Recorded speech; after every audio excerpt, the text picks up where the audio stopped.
Hey, champs of Examsnet. Welcome to the question series of Examsnet. Today we'll be solving SSC GD Constable, 16 November 2021, Shift 2 paper. As usual, you know this paper is having 100 questions. There are 4 sections. 25 questions will be asked from each section. You have mental ability, English, GK, and maths.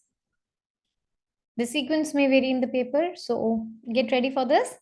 Best of luck. Let's start. But before starting, students, if you want to practice all these questions and many more entrance exam question papers, then please visit our website, www.examsnet.com.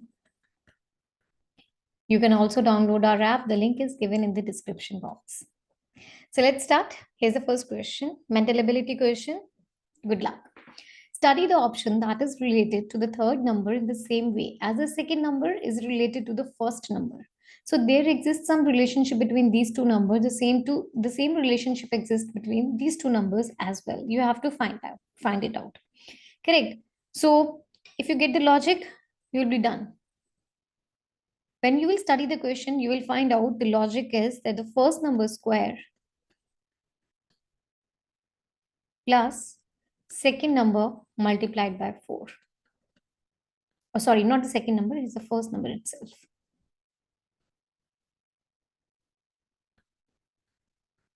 First number multiplied by 4 gives you the second number. Let's check. So you have 20 is to 480 at the first place. So 20 square plus 20 into 4. This gives you 400 plus 80, that is equal to 480. So this 480 is at the second place. That means we are on the correct path. Correct. So let's check. You have to find out what will come at the place of the question mark. Here it is 25 square plus 25 multiply 4. This gives you 25 square is 625. 25 into 4 gives you 100, which gives you 725. So option B is the correct answer to our question. Hope you are clear. Next, question number 2. Experimenter is related to lab in the same way as chef is related to. If you look at the word experimenter, it means it's a person. Experimenter is a person who conducts or who do variety of experiments in the lab.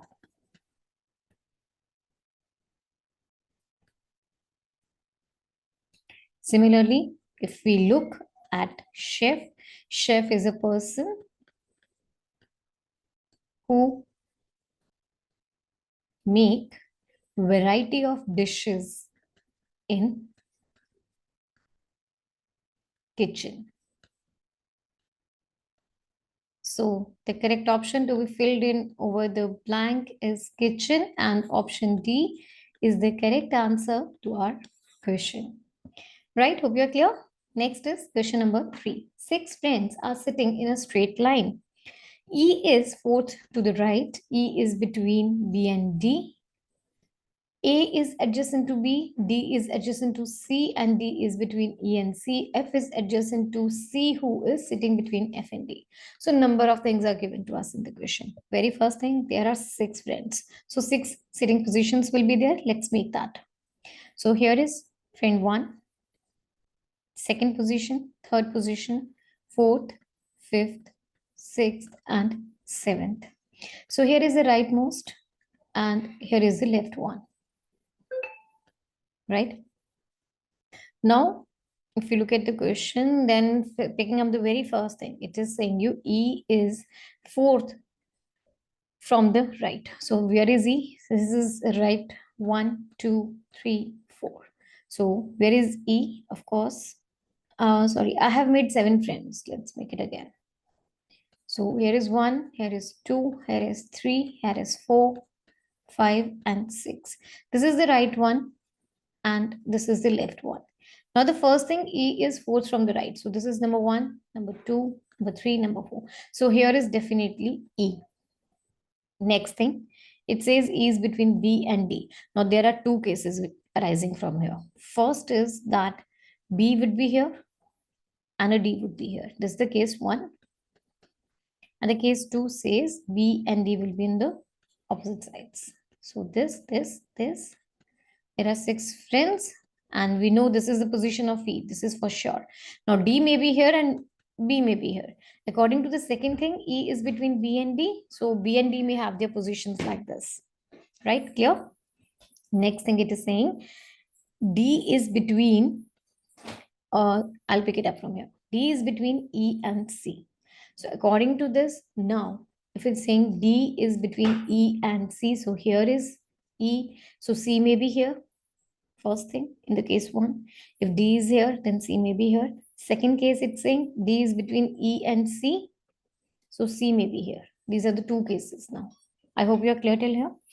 Next thing, it is saying F is adjacent to C.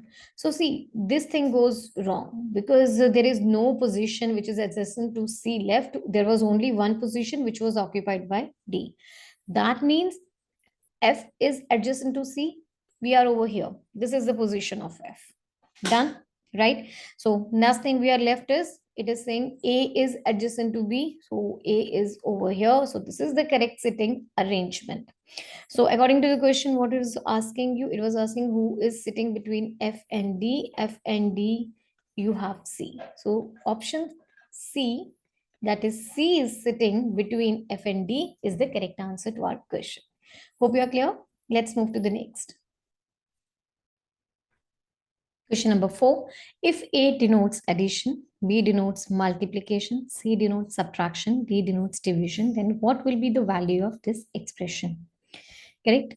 So let's write down A means addition, B is multiplication, C is subtraction, and D is division. So using all these symbols, let's frame this algebraic expression. Only the thing that has to be kept in mind while solving the question is your BODMAS rule. That means the order in which the operators will be solved is first is brackets, then off, then division, multiplication, addition, and the last will be done by subtraction. Correct? So now this will become 100. D meant division, so I will write a D or a division sign over here. Bracket starts 1 multiply 4 plus 2 multiply 13 plus 11 minus 3 multiply 17 minus 12. Right? According to the BODMAS rule, the first thing to be solved is these brackets. There are 3 brackets and let's solve these brackets first. So the whole expression will become now 100 divided by 4 plus 2 into 24 minus 3 into 5. Next thing, Next thing we'll be doing the division, 100 with 24, with 4. So it gives you 25 plus 2 into 4 minus 3 into 5. Next thing to be solved is the division, multiplication of these two numbers, which gives you 25 plus 48 minus 15. Next is addition. 25 plus 48 gives you 73 minus 15, which is equal to 58. So this 58 is the correct answer. Option B is the answer to the question. Hope you are clear. Next is question number 5. Aditi is daughter of Sanket. Vriti is daughter of Ankit. Kriti is mother of Mahi. Nita is Sanket's wife. Nita is mother-in-law of Vriti, is mother's Kriti. Which of the following statement is not correct? Okay, see, when you have such a family big tree, in all these questions, it's always easy or it's beneficial to have the family chart. What is that family chart? We'll be providing symbols to the relationships. Let's see. So here's your family chart. I'll be denoting this with symbol and here will be the relationship. So the first symbol, that is your circle. Circle represents a female. A square or a rectangle represents a male. Double line represents married couple. Then a vertical line, siblings. Horizontal line, difference of generation. Correct. So now let's frame this family tree. First, it's saying Aditi is daughter of Sanket. Correct. Let's make that. So first thing was Aditi, daughter. So she is a female. So here is Sanket. I don't know whether Sanket is a male or female, so I'll leave Sanket as such. Next, it says Vritti is daughter of Ankit. So let's make that also. So Vritti is daughter of Ankit. Okay, I'll have a line over here. Ankit. Correct. Next, Kriti is mother of Mahi. Kriti is mother, so Kriti is a female. Kriti is mother of Mahi. I don't know Mahi is a male or female, so I'll leave Mahi as such. Next, it says Nita is Sanket's wife. So now that means here is Sanket, a male. And here is Nita. She is Sanket's wife. So she's a female and they are married. Correct? Next, Nita is mother-in-law of Vritti's mother, Kriti. So Vritti's mother, Kriti. Now here comes something.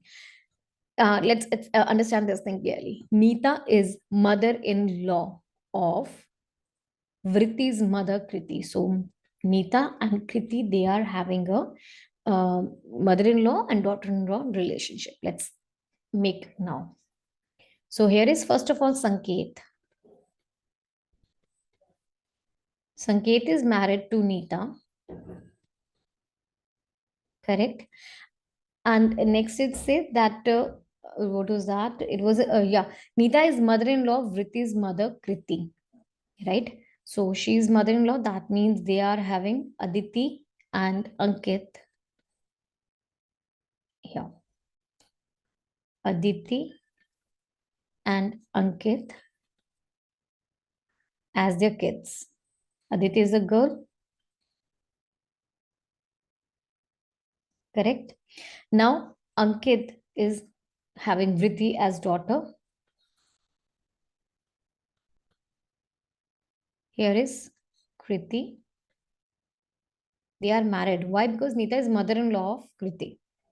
Vritti's mother Kriti. So like this, Ankita and Kriti, they are married and they are having like this. Mahi is here. They are siblings, right? And Ankit's kid is Mahi as well. I don't know whether Mahi is a male or female, so I'll leave it as such. This is our family diagram. Now look at the family diagram and try to check with the answers which are correct and which are incorrect. First one is Ankit is father of Mahi. Ankit is father of Mahi. This is correct. Next, Vritti is sister of Mahi. Vritti is sister of Mahi. That's also correct. Next is Aditi is daughter of Nita. Let's check. Aditi is daughter of Nita. Again, this is true. The last one is Kriti is daughter of Sanket. Kriti is daughter of Sanket. No, Kriti is not daughter of Sanket. Here, Kriti is daughter-in-law of Sanket from this diagram. So, this is wrong. Kriti is daughter-in-law of Sanket. So, this is the incorrect option in this question, and option D is the correct answer because we had to find out the statement which is not correct. Right? Hope you are clear. Next is question number 6. 4 number triads have been given, out of which 3 are alike in some manner and 1 is different. You have to select the number triad that is different. Let's check all of them one by one. So first you are having 46, 65 and 82. To move from 46 to 65, I add a 19, and to 65 to 80, from 65 to 82, I have to add a 17. All right, let's check the second one, 54, 73 and 90. To move from 54 to 73, again, I have to add a 19, 73 to 90, I'll add a 17. Let's check the third one, 21, 40, 57. 21 to 40 plus 19 and 40 to 57, a plus of 17. Okay, so till now we are having all the things. Plus 19 plus 17, plus 19 plus 17, plus 19 plus 17. Let's check 39, 48 and 75. To move from 39 to 48, I have to add a 9. To move from 48 to 75, I have to add a 24. So this is the odd one out. Here the addition is plus 9 and plus 27, which makes it different from others. So option D is the odd one out, and this is the answer to our question. Hope you are clear. Question number 7, select the figure from the given options that can replace the question mark in the following series. So you have this 1, 2, 3. The fourth one, you have to find out what will be the exact figure. So this is a pentagon, right? Here, here, there's a pentagon, here, and like this. So look at the arrow. Arrow is moving clockwise. Here, here, then finally it will be at this position. So you'll have an arrow over here, and the opposite side will be this one. Next thing to notice, there's a single arrow. There are the double arrows, single arrow and the double arrow. So I'll have an arrow over here now. Right. So looking at this figure, this matches exactly with A, no, B, no, C, no. See, in A and C, we are having single arrows, so that is absolutely wrong. And in the D1, the positioning of the arrow is incorrect. This figure matches exactly with option D. So this is the correct answer to our question. Hope you are clear. Next is question number 8. Select the combination of letters that, when sequentially placed in blanks of the given series, will complete them. So here are certain options which, when filled in the series, you have to find out will give you a correct answer. Right. For that, let's try all the options one by one.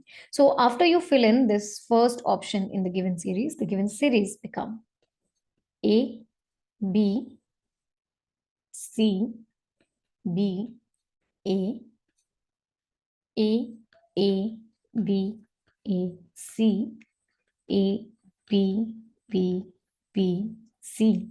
It is not forming any pattern. Probably this is incorrect. Let's check second one. So it is A, B, A, B, B, A, A, B, C, C, A, B, B, B, C. Again, I can't see any pattern over here. Here is B, here is A, and here is B. Okay, here is A, B, B, and B, C, B. Like no pattern is there. Let's check with the third one.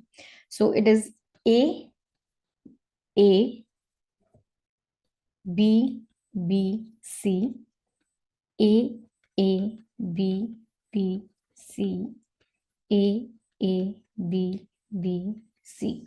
So this is correct. See, it is forming a pattern. A, A, B, B, C, A, A, B, B, C, A, A, B, B, C. So this is forming a pattern. Let's check option third also. It is A, B, B, B, C, C, A, B, A, C, A, B, B, B, C. No pattern is being formed in this case also. So this is incorrect. Only option C is correct. So this is the answer to our question. Hope you are clear. Let's move to the next question. That is question number 9. Select the Venn diagram that illustrates the best relationship between the following classes: school, teacher, employee. So you have to find out what relationship exists between them. The least possible Venn diagram for the given relations is, first thing, you have school, teacher, and employee. First thing you can say is some employees work in school, some employees work in school, some teachers work in school, some teachers work in the school, and all teachers are employees. That's for sure, right? So using this, let's make a Venn diagram. Over here, I can have this as school.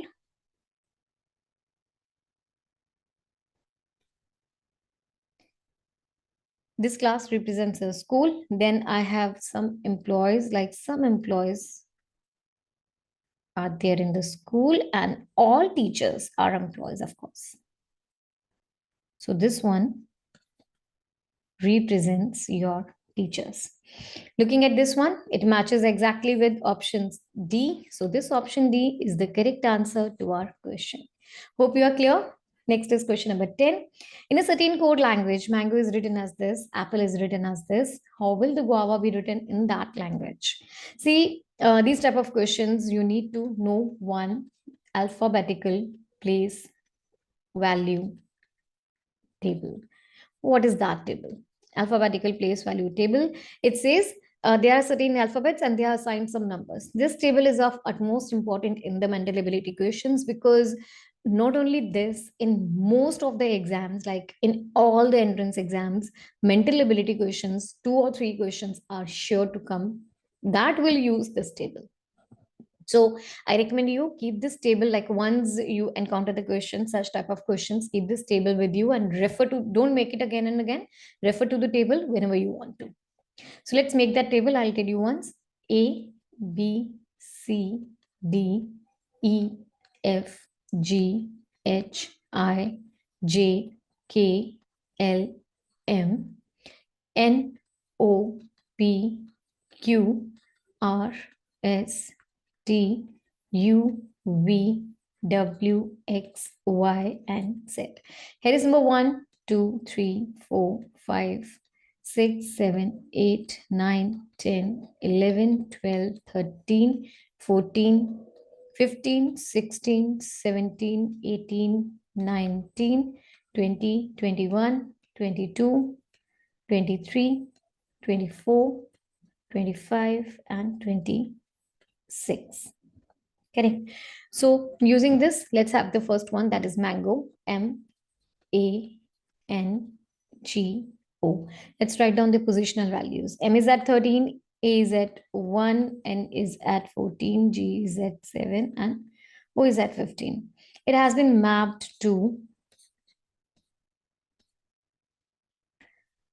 Q, E, R, K, S. Positional value of Q is 17, E is at 5, R is at 18, 11, and 19. To move from 13 to 17 plus 4, 1 to 5 plus 4, 14 to 18 plus 4, here also. So everywhere you are having a plus 4 relationship in the in the context of the place values. So the next one is apple. Apple is mapped to ETTPI. Let's write down.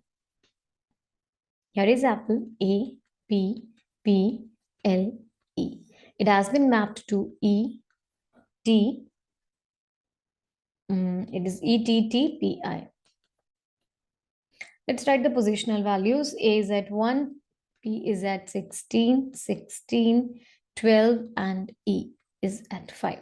E is at 5, T is at 20, 20, P is at 16, and I is at 9. So to move from 1 to 5, we have add a 4 over here, here, and here as well. So we are sure our logic is correct. 4 will be added to the positional value of the digits. Next, you have to find out how will guava be written in the same language.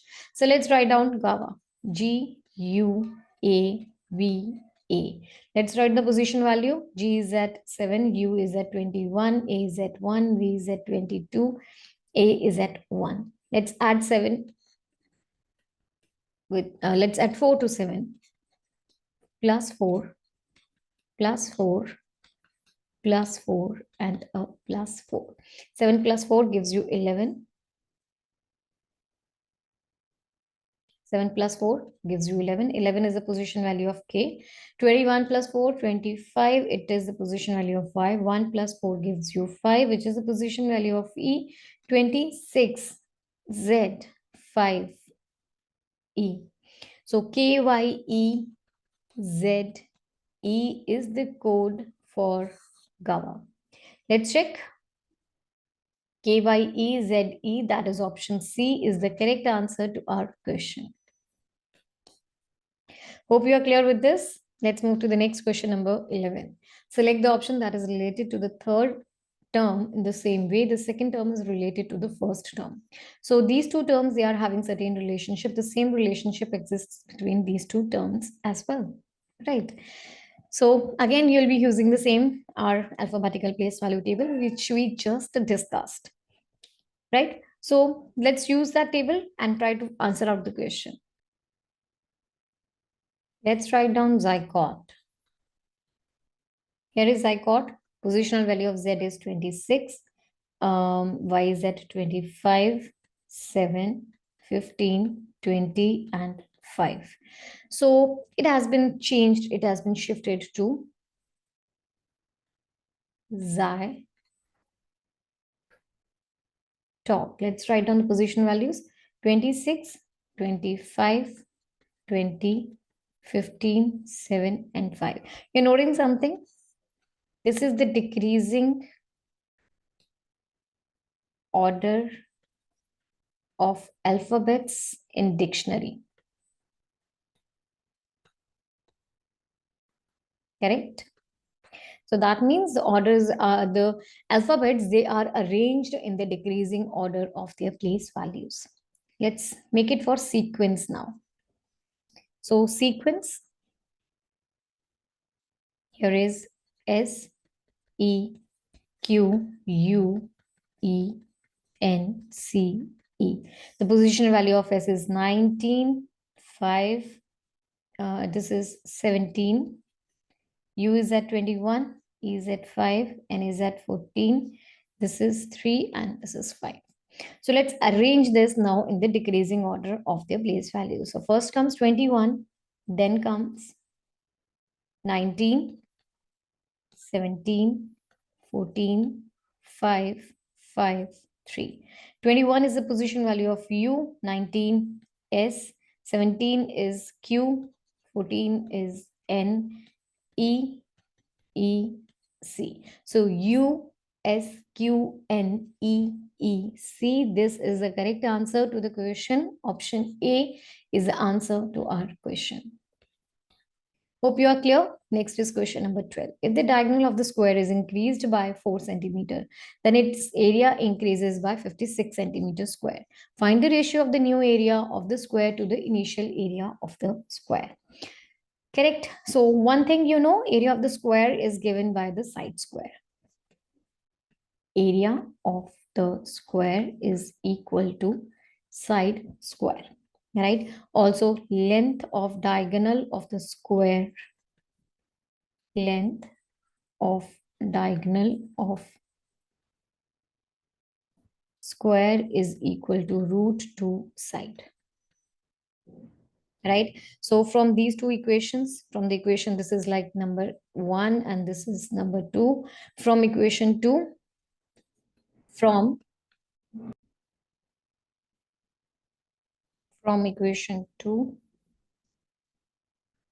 S is equal to D1 upon root 2. That is side upon, that's the diagonal of the square divided by root 2. Also, area of the square, that is previous one, A1 is equal to side square. That gives you D1 upon root 2 square, right? Which is D1 square upon 2, nothing. So the diagonal of the square increased by 4 centimeter and area increased by 56 centimeter. Therefore, the diagonal of the square increased by 4 centimeter and its area increased by 56 centimeter. So increased diagonal of the square becomes increased diagonal of square becomes, you can say this as D2 This is equal to d1 plus 4 centimeters. And the increased area of the square is first area, let it be A2 plus 56, correct, centimeter square. So that means area 2, this is nothing but second diagonal square upon 2. From here you can calculate area 2 as like this is d1 plus 4 whole square upon 2. Correct. Also, you know one thing, A2 minus A1 is equal to 56. So now let's substitute the values. A2 was equal to D1 plus 4 whole square minus 2 minus D1 square upon 2. This is equal to 56. So let's take the LCM. Now it will become D1 plus 4 whole square minus D1 square upon 2. So I'll take this upon 2 on the right hand side. This will become 56 multiplied 2. So now this is d1 square plus 2 in, okay, no, this is 2, this is 8. 8 d1 plus 16 minus d1 square is equal to 112. They will cancel out and you will have 8 d1 is equal to 112 minus 16, that is equal to 96, which gives you d1 is equal to 12. 96 divided by 8 gives you 12. So D2 was equal to D1 plus 4, which is equal to 12 plus 4, that is equal to 16. So the ratio of new area of the square to the, this is, see, what do you have to find out? Ratio of the new area of the square to the initial area of the square. So ratio of new area to ratio of initial initial area. This is nothing but A2 is to A1, or you can simply write it as A2 upon A1. What was A2? We just calculated. A2 was your D2 square, that is 16 square upon 2 divided by 12 square upon 2, which makes it 16 square upon 2 into this 12 square. So these two will get cancelled and you will have this as, let's open up, 16 into 16 upon 12 into 12. So 3, 4, 4, 3. This is equal to 16 upon 19, or the required ratio is 16 is to 9. Right? Not 19, sorry, it's 9. Let's check with the options. Option A is the correct answer to the question. Hope you are clear. Next is question number 13. Select the number from the given options that can replace the question mark. So here are the numbers given. You have to find out what will come at the place of the question mark. Let's write down the numbers. 5, 9, 18, 34, question mark, and 95. To move from 5 to 9, you have to add a 4. Over here, you have to add a 9. From here to here, you have to add 16. I don't know what you have to add over here and here.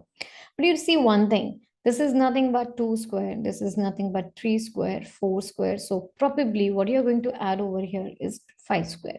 So that means that 25 plus 34 plus 25 gives you 59. Let's check. So next one should be 36 square, which is equal to 36. 59 plus 36 gives you 95. So we are correct. This 59 is the correct one, and option D is the correct answer to our question. Hope you are done. Clear? Next is question number 14. Select the number from the given options that can replace the question mark in the series. So here is the question mark. You have to find out what will come at this place. Let's write down the numbers. 153, 149, 143, 135, and a question mark. To move from 153 to 149, you have to subtract a 4. From here to here, you have to subtract a 6, minus 8, and then of course you know this, it will be a minus 10. 135 minus 10 is going to give me 125. Option B is the correct answer to the question. Hope you are clear with this. Next is question number 15. Select the letter cluster from the given options that can replace the question mark. So here is IOM, NTR, SYW, question mark is there. You have to use the same alphabetical place value table to answer the question. Alphabetical place value table. Right, so let's start with the first one. You have I, O, M. Let's write down the positional values. This is at 9, O is at 15, and the M is at 13. It gets shifted to N, T, R. N is at 14, T is at 20, and R is at 18. So you see one thing, you are adding a 5 at every step. Let's move further. Next is SYW. SYW.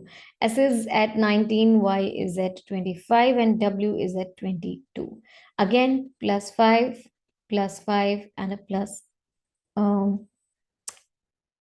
Yeah, here is a plus from 18 to 22. It's actually a plus 4. Let's check. There is a change. W is at 23. So we are correct. See, we have to add on 5 only. W's position was 23, not 22. My mistake, I wrote 22. So that means we are on the correct path. There's a plus 5 logic on every step. To move further, to find out the answer to the question, you have to again add 5 at every step. So 19 plus 5 gives you 24. 24 is the positional value of X. 25 plus 5 gives you 4 actually. Y. 26, 1, 2, 3, 4. Correct. So this is the positional value of D. 23 plus 5, this gives you 2. 24, 25, 26, 1, 2. So you'll land up at 2, and B is the position, B is that position 2. X, D, B is going to be the next letter cluster. Let's check with the options. Option A is the correct answer to the question.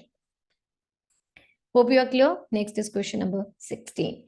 So select the correct mirror image of the combination of the letters. Here you have the letters. The first one, this is merchant. Now you have a mirror which is positioned at PQ. You have to find out the mirror image of it. So whenever you're sure to have one or two questions, from the mirror image section, and to answer the questions, you must follow the lateral inversion concept. What is that? Lateral inversion says the right of the object appears to be in the left of the image, or the left of the object appears to be in the right of the image. This is called the lateral inversion. You're using the same concept. Let's see merchant. How will this be written? This will be mapped in the mirror image. So first is T. T will appear like this. Then you have an N. N will be like this. A, H, C, R, E, and M. So this is the one a merchant will look like. The mirror image of merchant will be this one in the mirror, and it matches exactly with option A. So this is our answer. Hope you are clear. Next is question number 17. Select the option in which the given figure is embedded. So look at the given figure carefully, and let's check whether it's embedded in, like, in which of these four this is embedded. Let's look at the very first one. I'll zoom the bit the figure. So here it is. You have first of all this one, this part. Okay, fine. You have this part over here, this one, and then a slanting, but there is no slanting line like this present. So option A is incorrect. Let's check with the second one.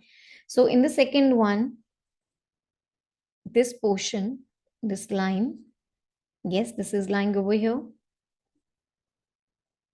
right? This is over here, and then a slant line like this is coming over here, and then a more slant line which is like this.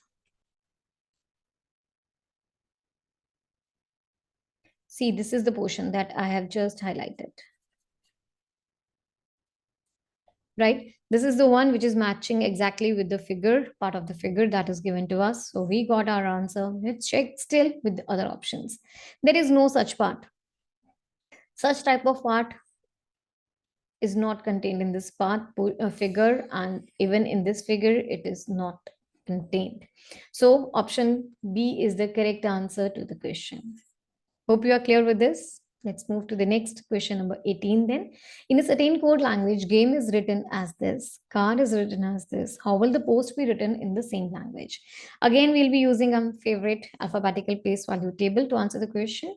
See, I already told you, this is a very important table. So keep it ready with you, because it is used in like so many questions, and especially in the mental ability section. Right. So first thing, it's given that game is written as this. Let's write down game, Game. So it is written as TUZANO.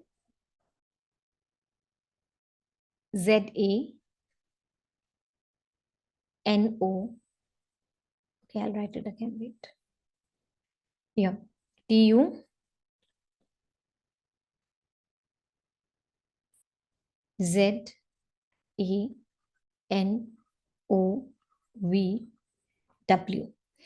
What is the position of G?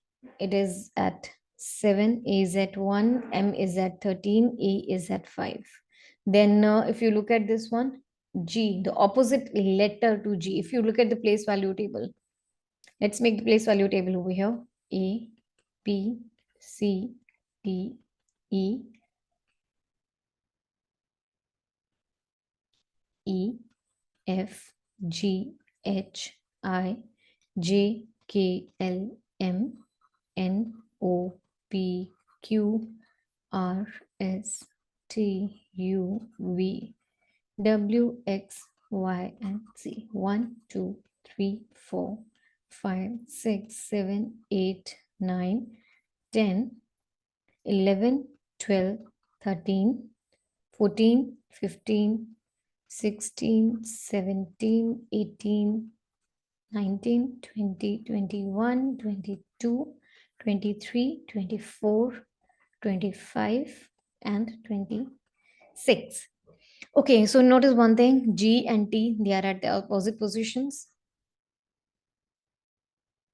And G and U, so here is U. So here you can say opposite plus 1. Similarly, A and Z, they are at the opposite positions. And A, they are like at opposite plus 1. This is opposite. After Z you have A, so this one is at opposite plus 1. Similarly, M and N, they are opposite. And O is lying at the next of the opposite. E and V, they are opposite. And opposite plus 1, that is W, is this one. So right, we got our logic. Each and every alphabet, it is branching into two. First is opposite and the next one is plus 1 to the opposite. You have to find out how will the post be written in the same language. Okay, there is another one, car. Car is written as this. So let's check for the car as well. So here is car, C, A, R. The opposite to C, if you look at this one, the opposite to C is X. And the one which is immediate next to X is Y. Opposite to A is Z, and the immediate next one to Z is A. The opposite to R is I. Here it is. And the immediate next to R is S.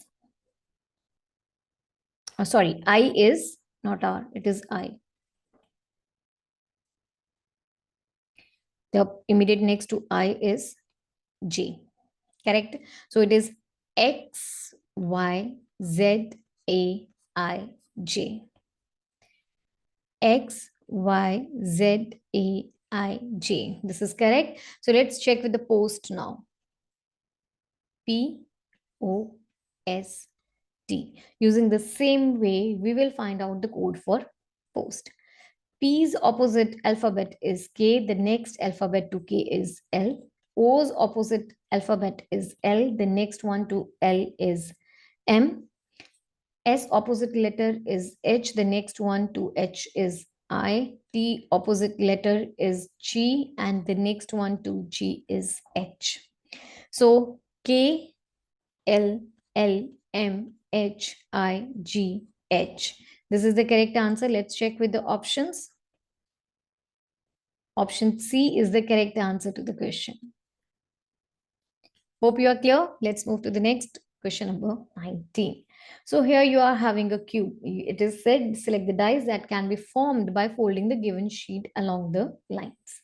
So this is the dice. Select the dice that can be formed. This is the sheet and you have to fold it. You have to find out it will make A, B, C or D. So see one thing, the opposite surface of the open dice, it can be formed by this following method. First is alternate surfaces are opposite to each other. Next, no two opposite surfaces are touched by no two opposite surfaces are touched by sides or corners. Right? So by using the above rule, we can find out the opposite surface of the dice. So let's see. 1 and 5. Let's make it here 1 and 5. They are opposite ones. Then you have 2 and 4. Then you have 3 and 6. Correct? So let's write down here as well. Here is the number and here is the opposite number. To 1, I have 5 as opposite. To 2, I have 4 as opposite. And to 3, I have 6 as opposite.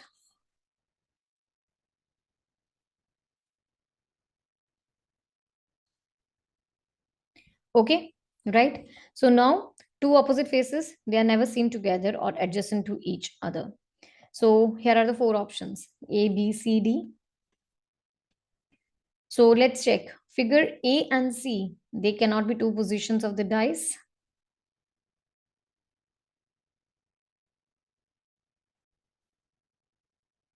So option D is eliminated because A and C, they can't be two positions of the same dice. Therefore, this is not the correct one. A and C, they both can't be at the same time the correct answer. Also, let's consider 4 and 6 over here. Yeah, 4 and 6. They will be adjacent to 1 if the question figure is folded to form a cube. So either figure A or figure C has to be a part of the final answer, right? Thus, only option B is satisfying the correct, is the correct answer to the question. Correct? So see, it is saying the A or C. These are the only ones which are possible to be the part of the final answer. And these two are included only in option B. So this is the correct answer to the question. Right? B, C, D only. Let's check. Let's move to the next question, number 20. Select the option that indicates the arrangement of the given words in the order in which they appear in the English dictionary. So, in the English dictionary, we have always in the alphabetical order A, B, C, D, E, and so on. Right? So, the very first letter is D in all of them. So, I will ignore. Next is E in all of them. This again will be ignored. Okay, next you have R, S, R, S, and R. And you know one thing, R comes before, then S in this English dictionary. So let's check with, I have these three options, so which will come at first. Next, after R, we have E over here. After R, I have O over here. After R, I have M over here. So obviously E is the next one. O and M, they come later. So fifth word, that is that. Okay, I've written the incorrect spellings. Wait. Yeah. Dereliction is the first one. Next, it will be followed by this one because M comes before O. So it will be dermatitis. The next one will be 3, that is descendant. Sorry, here I have to add O, not here, sorry. Derogation. Right? Okay, now we are left with this S and this S. So here is I, the next alphabet, and here is C, the next alphabet. Obviously, it will be number 4, that is descendant. The last one will be number 2, that is desistance. So it is, the correct order is 5, 1, 3, 4, 2, which is option D. So this is the correct answer to the question. Hope you are clear. Next is question number 21. So in the question, the sequence of folding a piece of paper and the manner in which the folded paper has been cut is shown. So this paper is folded first of all like this, then a quarter like this, and you have made a shape, something like this. You have to find out whenever you will unfold the paper, how will it look like? Okay, so see, you have, let's complete this. Let's zoom this figure a bit. So here it is, you will have like this, and the similar figure will be moved down, made downwards also. Okay, so this paper when unfolded will look like option A, both the hearts are facing the same way. Here the positioning of the hearts is opposite. Incorrect, incorrect. This matches with option D. So this option D is the correct answer to the question. Let's move to the next question, number 22. 4 letter clusters have been given, out of which 3 are like some way and 1 is different. You have to find out the odd one out. Easy? Let's write down. So here is first is F, D, P. You know F is at position 6, D is at 4, and B is at 2. So 6 to 4 minus 2. Here also minus 2. Next is O, M, K. O is at 15, M is at 13, and K is at 11. Again, a minus 2 and a minus 2. The next one, J, H, F. J is at position 10, H is at 8, and this is at 6. So minus 2, minus 2. Next one, the last one is USP. U is at 21, S is at 19, and P is at 16. So move from here to here, subtract 2, and from here to here, minus 3. So this is the odd one out. Why? Because we are having minus 2 over here, minus 2 over here, minus 2 over here, and a minus 2 minus 3 over here. So option D is the odd one out, and this is the answer to our question. Hope you are clear. Next is question number 23. In a certain code language, phenyl is written as this code, colony is written as this code, and colonel in the same code language, how will it be written? So let's see. First is PHENYL. So it is written as 911. Let's write down. Okay.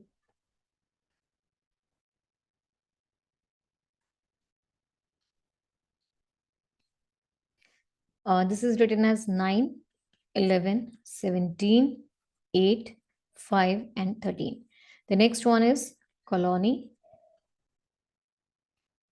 So C is written as 6, this 12, 13, 12, 8, 5. So you have to find out the code for colonel. COLO. I'll rewrite it.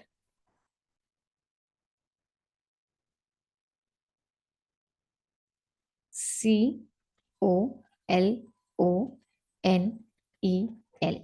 For C, the code was 6. So let's write down 6. O was 12. L was 13. O is 12. N is 8. E is, you have to pick up, E is 17. And L is 13. So it is 6, 12, 13, 12, 8, 17, 13. Let's see, it matches exactly with option B. So option B is the correct answer to the question. Hope you're clear with this. Let's move to the next question. Question number 24. O, P, Q, R, S, T, U are sitting in a row facing north. U is sitting to the immediate right of T, Q is sitting in between R and O. P, who is on the extreme right, is sitting to the immediate right of O, as it's sitting to the immediate left of R, who is sitting in the middle of the row. First thing, there are how many friends? 1, 2, 3, 4, 5, 6, 7. There are 7 friends who are sitting in a row. All are facing towards the north. Correct. Next thing, it's given P, who is where it is. Yeah, P, who is on the extreme right, is sitting immediate right of P. So we'll pick up this one. Why? Because it is telling me the extreme right position is occupied by P. Correct. Let's see. Here is number 1, number 2, 3, 4, 5, 6, and 7. So it is said P is on the extreme right. This is the position right. This is left. So P is sitting on the extreme right. So here is P. Is sitting immediate right of O. So we got the position of O as well. P and O position, we got it. Next thing it is saying Q is sitting between R and O. So here is R. Sorry, here is O, and you have to see it is saying Q is sitting between R and O. So here is Q and here is R, of course. Correct. Next one, it is saying S is sitting to the immediate left of R. Correct. M is sitting to the immediate left of R. So S is sitting over here. Next thing is U is sitting to the immediate right of T. Correct. So it is saying what is that? U is sitting, sorry, U is sitting to the immediate right of T. I don't know where is U, where is T, but one is saying sure that U is only 2 positions are there, right? U is sitting to the right, so U is over here and T is over here. So we got the positioning of all the friends, all of them we have set them in the correct order. Let's check. The question was, who is sitting in the middle of the row? So of course R is sitting in the middle of the row and option B is the correct answer. Hope you are clear. Let's move to the next question. Question number 25. Read the given statements and conclusions carefully, assuming that the information given in the statements is true, even if it appears to be in variance with commonly known facts. Decide which of the given conclusions logically follow from the statements. Here are the 2 statements. Some cats are animals, all animals are plants. There are certain conclusions which are given. So based on these 2 statements, we have to find out which conclusions are correct. What we'll do, we'll make a Venn diagram for the problem. Pictorial representation is always good to understand the problem. So first it is saying you some cats are animals. So let's make cats over here.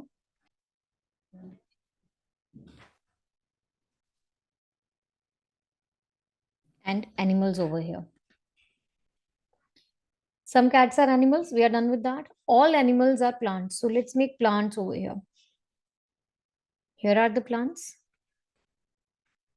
All animals are plants. So based on that, let's read the first conclusion. First conclusion says you all cats are plants. Is that true? This one is false. Why? Because some cats are animals and all animals are plants. So some cats can be plants, but all the cats are plants. This is not true. The second one, some plants are cats. This is true. Some plants are cats. This is absolutely true because all animals are plants and some cats are animals. So some plants are cats if it is like this is definitely true. Some next one, some plants are animals. This is also true. Some plants are animals because all animals are plants. So some plants are animals. This is definitely true. Last one, all animals are cats. This one is false.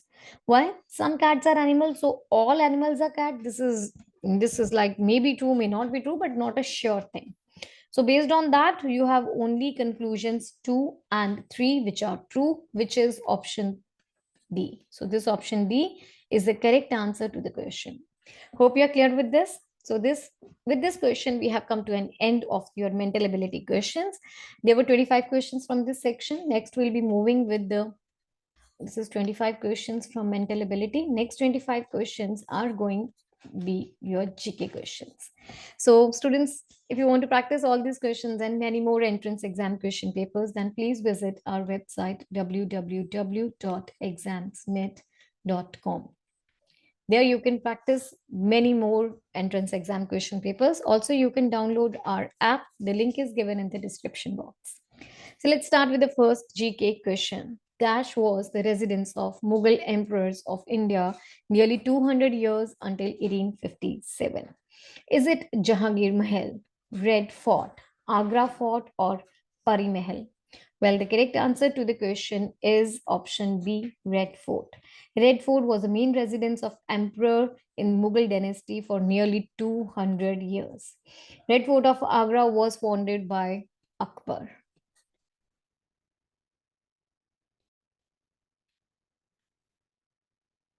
It was Red Fort at Delhi. This is Red Fort of Agra I'm talking about. And there is also Red Fort at Delhi that was built by Shah Jahan. So if you look at the monuments, Agra Fort is at Agra. Fatehpur Sikri is at Agra. Buland Darwaza, Agra again. Humayun's tomb, Delhi. Akbar's tomb, Sikandra. So option B is the correct answer for this question. Hope you are clear. Next is question number 27. Who is the author of the book Courts of India Past to Present? Is it Shashi Tharoor? Is it Satyarth Nayak, Jayanta Kalita, or Ranjan Gogoi? The correct answer is option D, Ranjan Gogoi. Former Chief Justice of India, Ranjan Gogoi, released the Assamese version of the book Courts of India Past to Present in in Guwahati on 10 November 2019. This book has been published by Publication Division and explains the Indian justice system. The book has captured the historical developments which took place in history of the nation's courts. So option D is the correct answer to the question. Hope you're clear with this. Let's move to the next question. Question number 28. Which of the following options give the correct chronological order of rulers of Mauryan Empire? A, B, C, D. There are four options given. So let's check out the correct one. The Mauryan Empire was the first pan India empire formed during 322 BCE till 185 BCE. It spans central and northern India as well as more parts of modern day Iran. The chronological order of the rulers of Mauryan empires is: the empire was founded by Chandragupta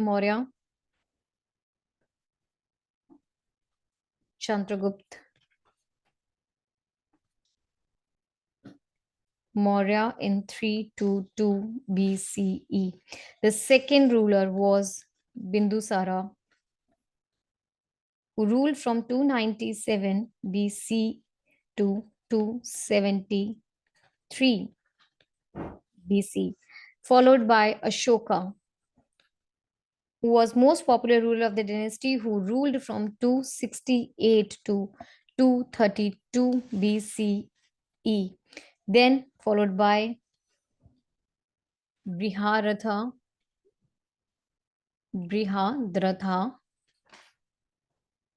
who was the last ruler of the Mauryan dynasty from 187 to 185 BCE. So looking at this one, option C is the correct answer to the question. Well, talking about the Mauryan Empire, Mauryan dynasty 321 to 185 BC was the most powerful dynasty in ancient India. Maurya dynasty ruled India for about 137 years. The credit for its establishment goes to Chandragupta Maurya and his minister Chanakya. So option C is the correct answer to the question. Next is question number 29. Tuasa Malik is an Indian dash player, javelin throw, golf, weightlifting, or gymnastics. Well, Tuasa Malik is an Indian golf player. She is from Gurugram, Haryana. From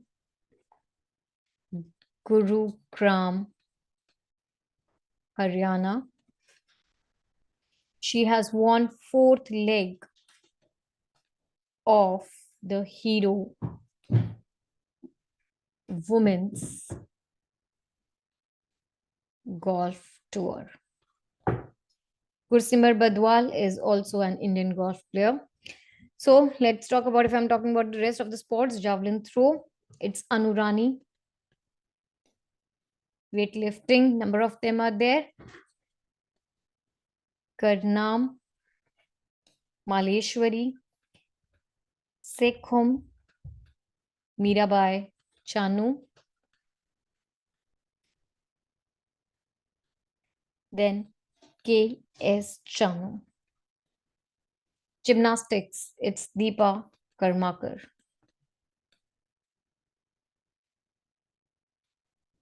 So option B is the correct answer to the question.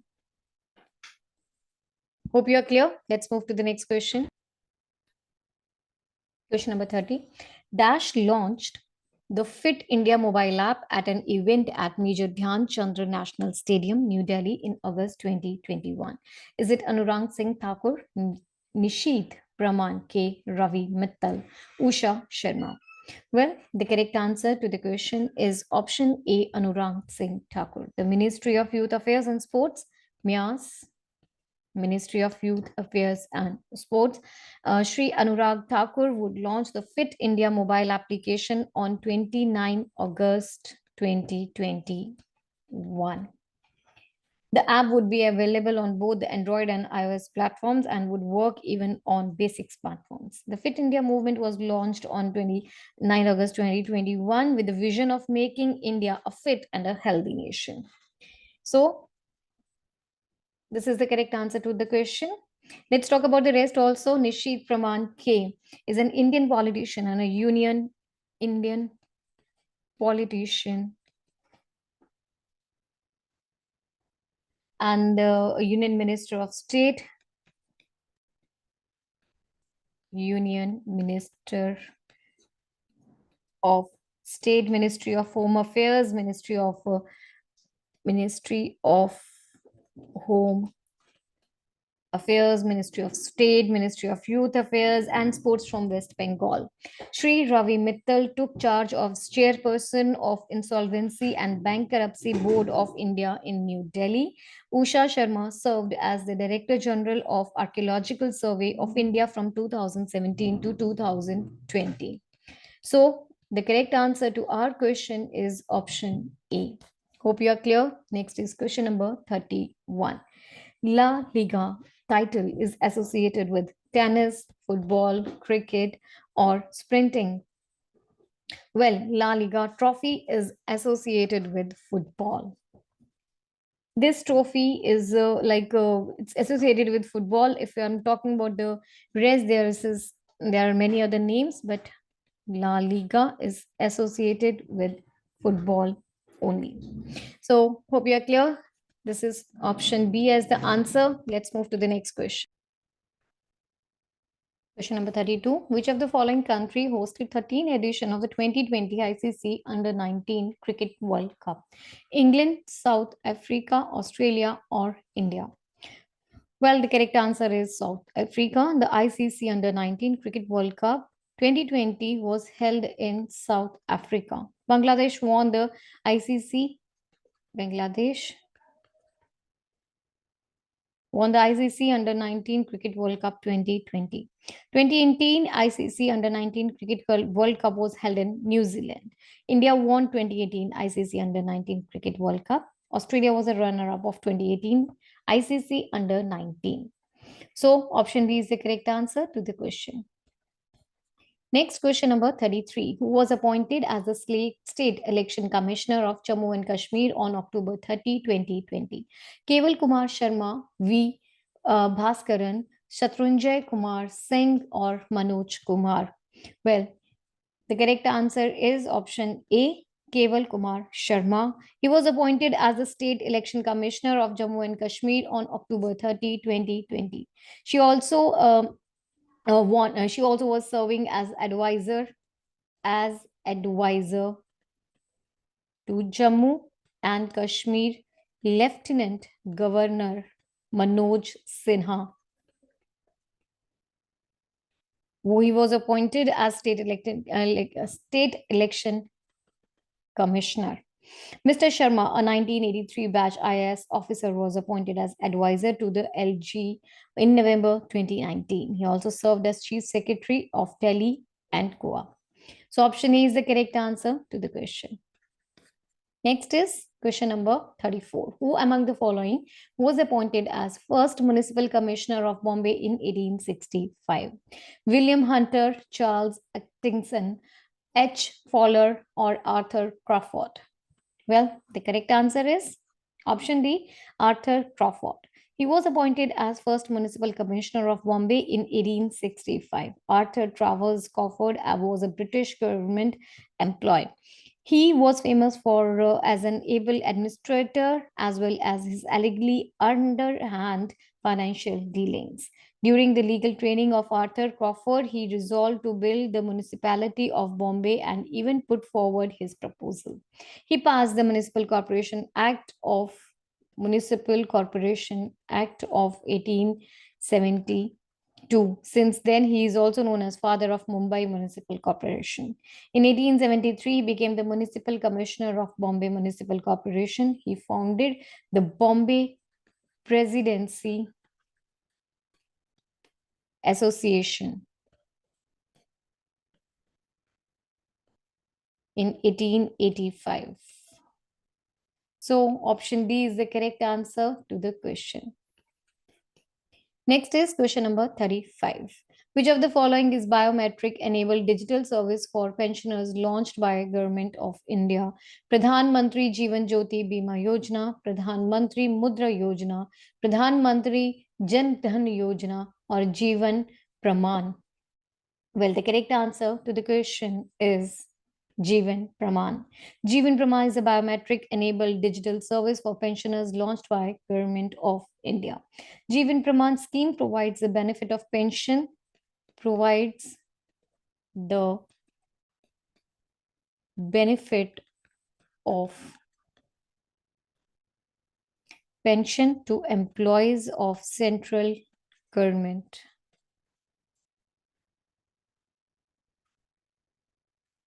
state government, and other government organizations. By providing them with a digital certificate as pension proof. By providing them with a digital certificate as pension proof. The total number of pensioners exceed 50 lakhs, and it also includes army and defense personnel. Option D is the correct answer to the question. Hope you are clear. So if I'm talking about the rest, that is Pradhan Mantri Mudra Yojana, there are three categories of the scheme, that is Shishu, Kishore, and Tarun. So there is a lot more to that. Also, Pradhan Mantri Jan Dhan Yojana. It was launched on 28 August 2014 from New Delhi. It is National Mission for Financial Inclusion, launched by Government of India. So let's move forward. Here is our answer, option B. Next is question number 36. Which of the following animals breathe through the skin? Is it frog, rabbit, peacock, or deer? Well, yes, I know that this is a pretty easy question. You know the answer. It is frog. Frog is the one which breathes through the skin. Respiration is a process in which exchange of gases takes place inside and outside the body in all forms of organism and the environment. So it occurs in different ways, different species. For example, the gills of a newly hatched tadpole, they are external. When water passes through the gills, they take in oxygen. The gills are absorbed by the body as the tadpole matures and becomes an internal part of the anatomy of the tadpole. Frogs can live in both land and water and belong to the class of amphibia. Frogs respire on land and in water by two different methods. In water, skin acts as a respiratory organ. So, option A is the correct answer to the question, right? So, let's move forward. Next is question number 37. Which non-metal among the following is polyatomic? Sulfur, argon, oxygen, or helium? Well, polyatomic is nothing but sulfur. Sulfur is a polyatomic element. It contains more than two atoms of the same element joined together by covalent bonds. For example, sulfur, it's written as S8, phosphorus, selenium. So this is the correct answer, option A. Next is question number 38. In which state is Hogenekal Falls located? Andhra Pradesh, Kerala, Maharashtra, or Tamil Nadu? Well, these falls are located in Dharampuri district of Tamil Nadu. Option D. It is formed on the Kaveri River. Kaveri River flows through the states of Karnataka and Tamil Nadu and empties in the Bay of Bengal. So, option D is the correct answer to the question. Hope you are clear. Let's move to the next question. Question number 39. Who became the first Indian Air Force pilot to perform a wingsuit skydive jump? She achieved this feat in July 2019. Options Sheetal Mahajan Rane, Archana Sardana, Rachel Thomas, Tarun Chaudhary. Well, the correct answer to the question is option D, Tarun Chaudhary. Wing Commander Tarun Chaudhary became the first pilot of Indian Armed Forces IAF to do a wingsuit jump. This jump was accomplished by Chaudhary from Mi-17 helicopter at an altitude of 8,500 feet. This is the first flying wingsuit jump demonstration at an organized gathering. The jump was undertaken during the Kargil Divas celebrations at Air Force Station Jodhpur on 21 to 22 July 2019. So option D is the correct answer. If I'm talking about Sheetal Mahajan Rane, she is an Indian extreme sportsman, skydiver, and the holder of 5 world records and 4 national records in the sport. The first woman in the world to have executed a skydive from North and South Poles. Archana Sardana is India's first female base jumper. Rachel Thomas is an American computer scientist. American computer scientist and founding director of the Center for Applied Data Ethics at the University of San Francisco. So option D is the correct answer for the question. Hope this is clear to you. Next is question number 40. Uttar Pradesh cabinet approved a proposal to name a zoological garden at Dash after the freedom fighter and revolutionary Ashfaqullah Khan, Gorakhpur, Faziabad. Then this is Shahjahanpur or Ghaziabad. Well, the correct answer to the question is Gorakhpur. Option A. Recently, Uttar Pradesh cabinet approved a proposal to set up the zoological garden to set up in Gorakhpur on 121 acres. A plan to set aside rupees 234 crore for development of the zoological garden named after Shahid Asfaluk Khan was approved by Uttar Pradesh government on 8 January 2020. It aims to attract tourists and to increase employment opportunities as well. If we talk about Ashfaqullah Khan, he was a freedom fighter in the Indian independence movement. He was born on 22 October 1900 in Shahjahanpur in UP. He participated in Gandhi's non-cooperation movement, NCM, Chora Chori incident also. So answer to the question is option A, Gorakhpur. Next, question number 41. Which of the following is the most reactive metal? Is it silver, aluminium, iron, or potassium? Potassium is the most reactive metal amongst all of them and reacts vigorously with air and water. A large amount of heat is produced in the reaction. To avoid such accidents, this metal is kept immersed in kerosene oil. This is really important one. This reaction releases a great deal of heat, energy, often igniting the hydrogen gas.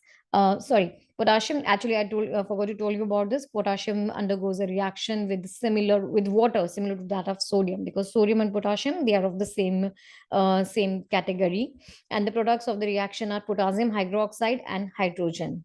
This reaction releases a lot of heat because the hydrogen gas is evolved.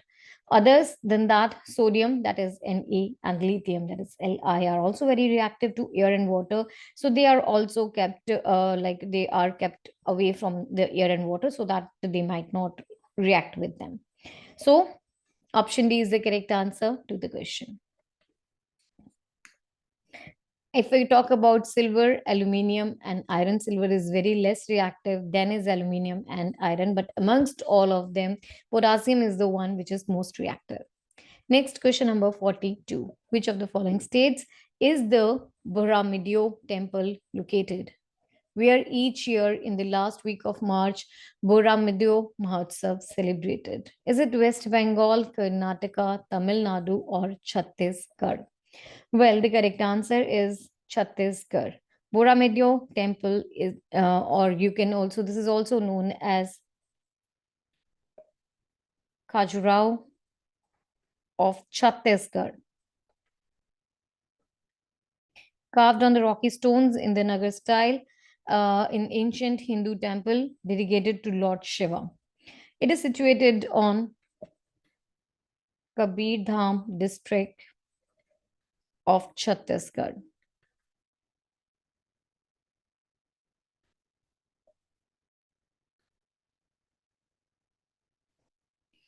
The temples each year in the last week of March, this Mahotsav is celebrated. Temples are said to be built during the reign of King Ramachandra of the Nag dynasty. It is similar to Khajuraho temple and Konark Sun temple.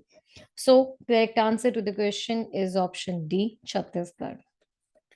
Next, question number 43. Dash was the son of a chief of Janatrika or Jatrika Kshatriya clan. Gautam Buddha. Is it Rishabhnath, Vardhamana Mahavira, or Prashavnath? The correct answer to the question is option C. That is Vardhamana Mahavira. Vardhamana Mahavira was son of chief of Janatrika Kshatriya clan. He was 24th Tirthankara of Chan tradition. He was born at Kundagrama near Vaisali. Bimbisara was contemporary of Vardhamana Mahavira. So the answer to the question is option C, Vardhamana Mahavira. Let's move to the next question, number 44. Which of the following states won the Best Tableau Award for the 71st Republic Day Parade in January 2020? Is it Assam or Goa or Odisha or UP? Well, the correct answer to the question is option A, Assam. Defense Minister Rajnath Singh gave away Best WX Award for the Republic Day Parade 2020 in New Delhi on 28 January 2020. Assam's tableau, which portrayed the unique craftsmanship and culture of the state, have been chosen as the best ones. This tableau of National Disaster Relief Force and Jal Shakti Mission were chosen as the best among the ministries and departments. So option A is the correct answer to the question. Hope you are clear. Next is question number 45. The acceleration of an object is said to be dash. When an object travels in a straight line and its velocity increases or decreases by equal amounts in equal intervals of time. Is it negative? Is it non-uniform, uniform, or positive? Well, you are a good physics student, you know the answer to the question. Yes. The acceleration of an object is said to be uniform when an object travels in a straight line and its velocity increases or decreases by equal amounts in equal intervals of time.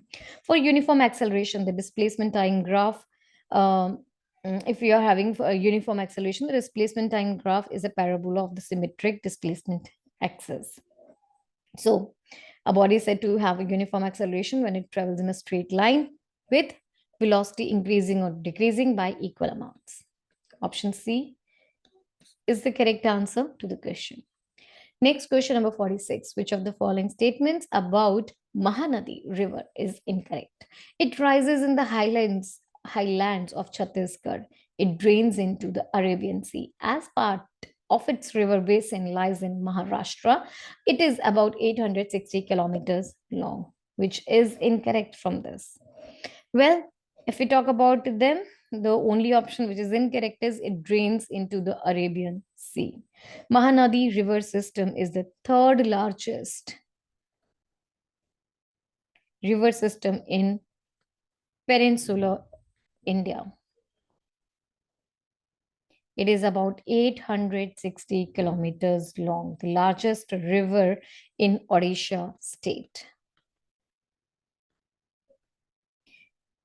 The word Mahanadi made up of Sanskrit words Maha, which means great, Nadi means river.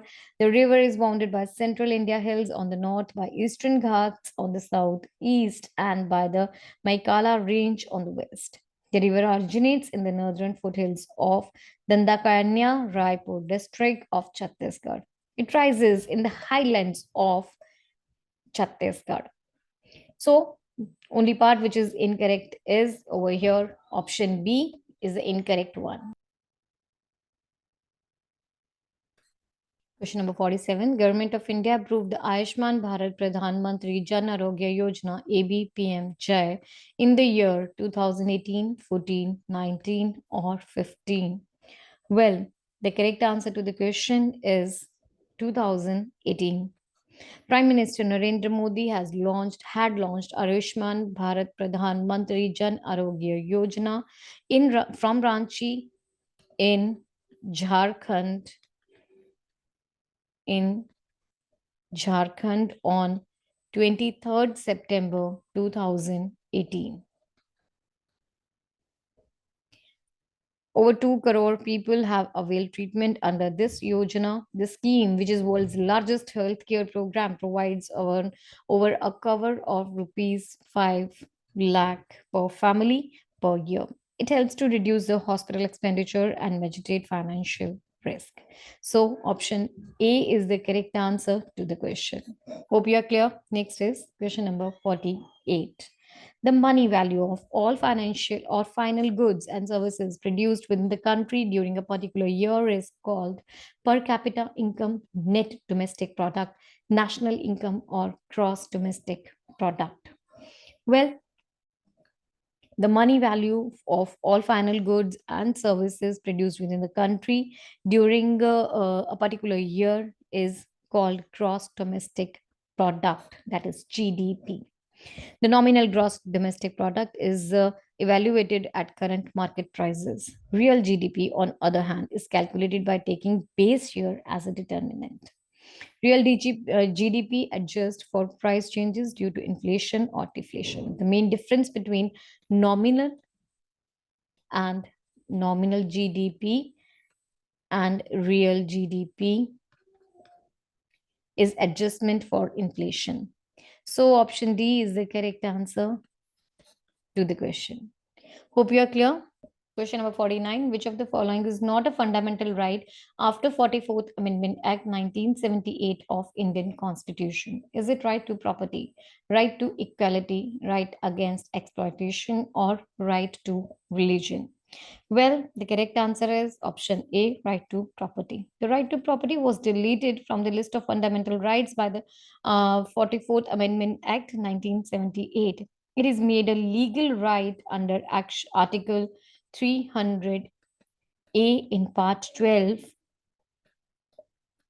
of the Constitution. So at present, there are only six fundamental rights. Article 19 provided to all citizens the right to acquire, hold, dispose of the property, whereas Article 31 provides that no person shall be deprived of his property save by authority of law. Later, in 44th Amendment of 1978, deleted the right to property from the list of fundamental rights. The right to property is no longer a fundamental right. However, it is still a constitutional right. So, option A is the correct answer to the question. Hope you are clear. Let's move to the next and the last question for your GK. The Life Insurance Corporation of India Act was passed by the Parliament in the year 1956, 48, 71, or 65. Well, the Life Insurance Corporation of India Act was passed by the Parliament in the year 1956. The Life Insurance Corporation of India was founded when the Parliament of India passed the Life Insurance of India Act that nationalized the insurance industry in India. Life Insurance Corporation of India is an Indian state-owned insurance group and investment corporation owned by Government of India. So option A is the correct answer to the question. 1956. With that, we have completed all the cheeky questions of this paper.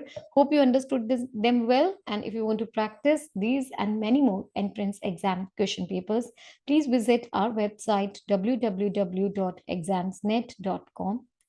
You can also download our app. The link is given in the description box. So let's start with the next section of questions. Now we'll be having some mathematical questions. Let's start. A shopkeeper has some toys. He sells two-thirds of his toys at the profit of 35%, remaining at 10% loss. What is his overall profit percentage or loss, or what is his overall net profit or loss? In this question, you are given shopkeeper has some toys. He sells two-thirds of toys at profit of 35% and remaining, that is one-third of the toys, at the loss of 10%. So this is given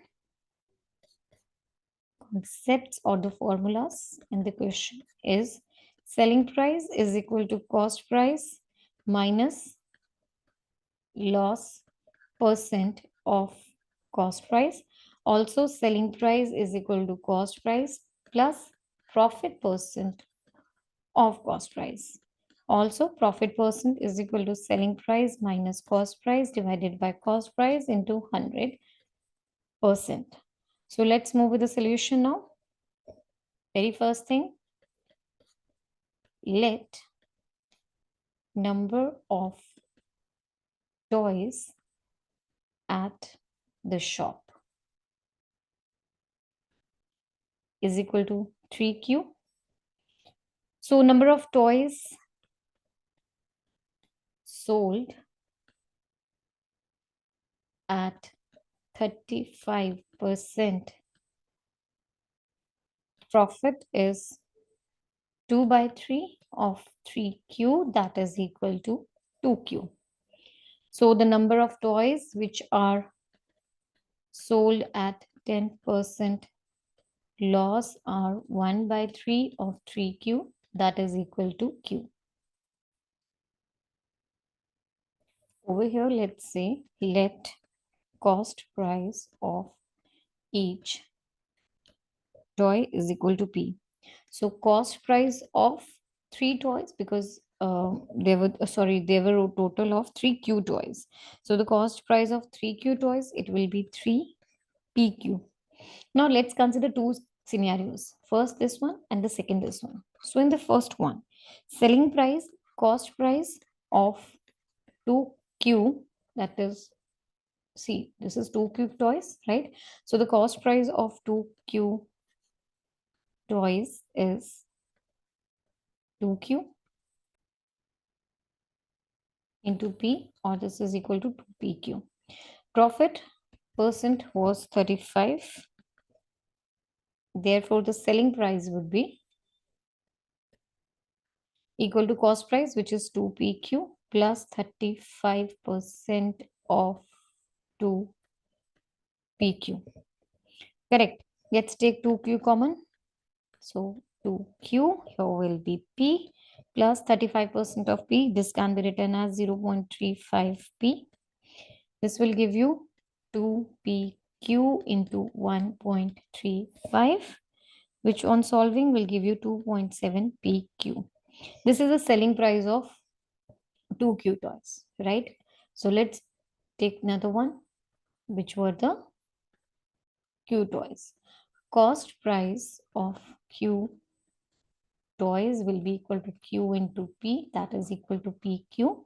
Here you had a loss of 10%. So the selling price will be PQ minus 10% of PQ, which will be equal to PQ into 1 minus 10 upon 100, which is actually equal to 0.1, which will give you 0.9.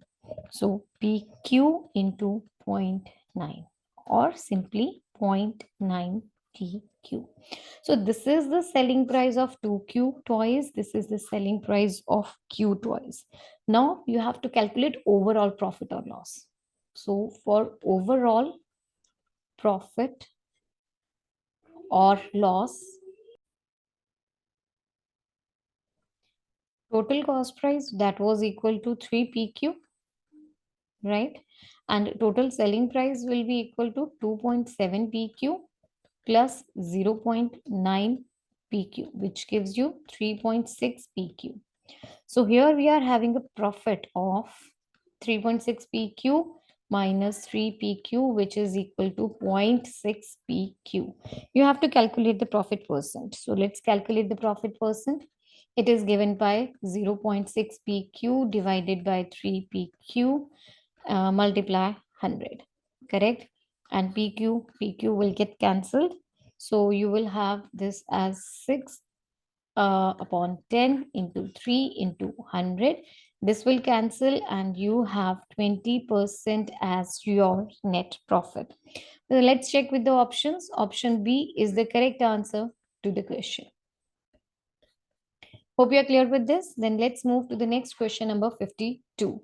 Three numbers are in the ratio 4:9:13. Their LCM is this, their HCF is. So you are given the ratio of the numbers, right? Let's write down the numbers.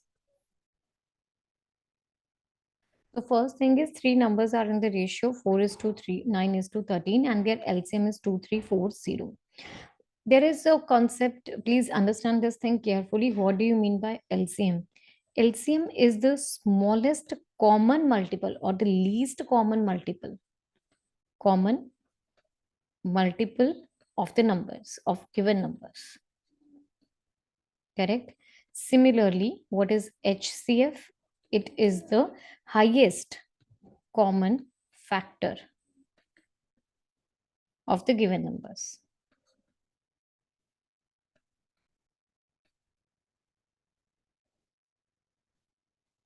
Correct?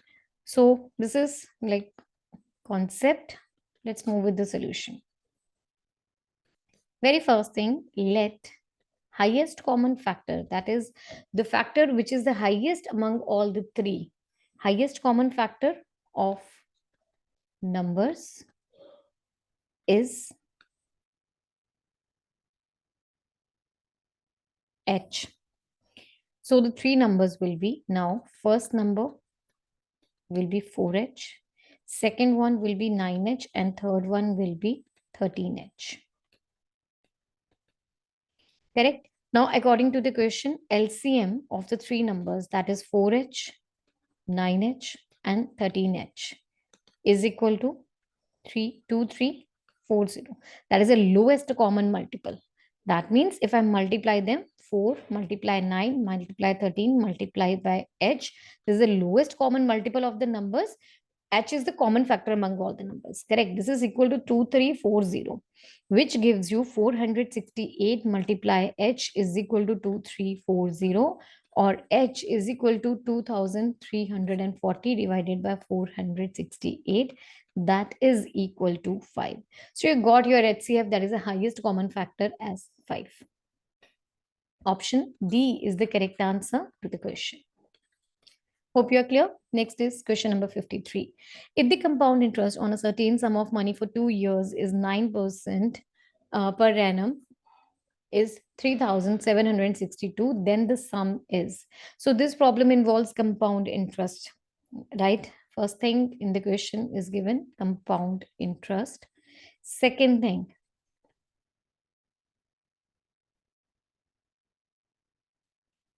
compound interest. Time is 2 years. Rate is equal to 9%.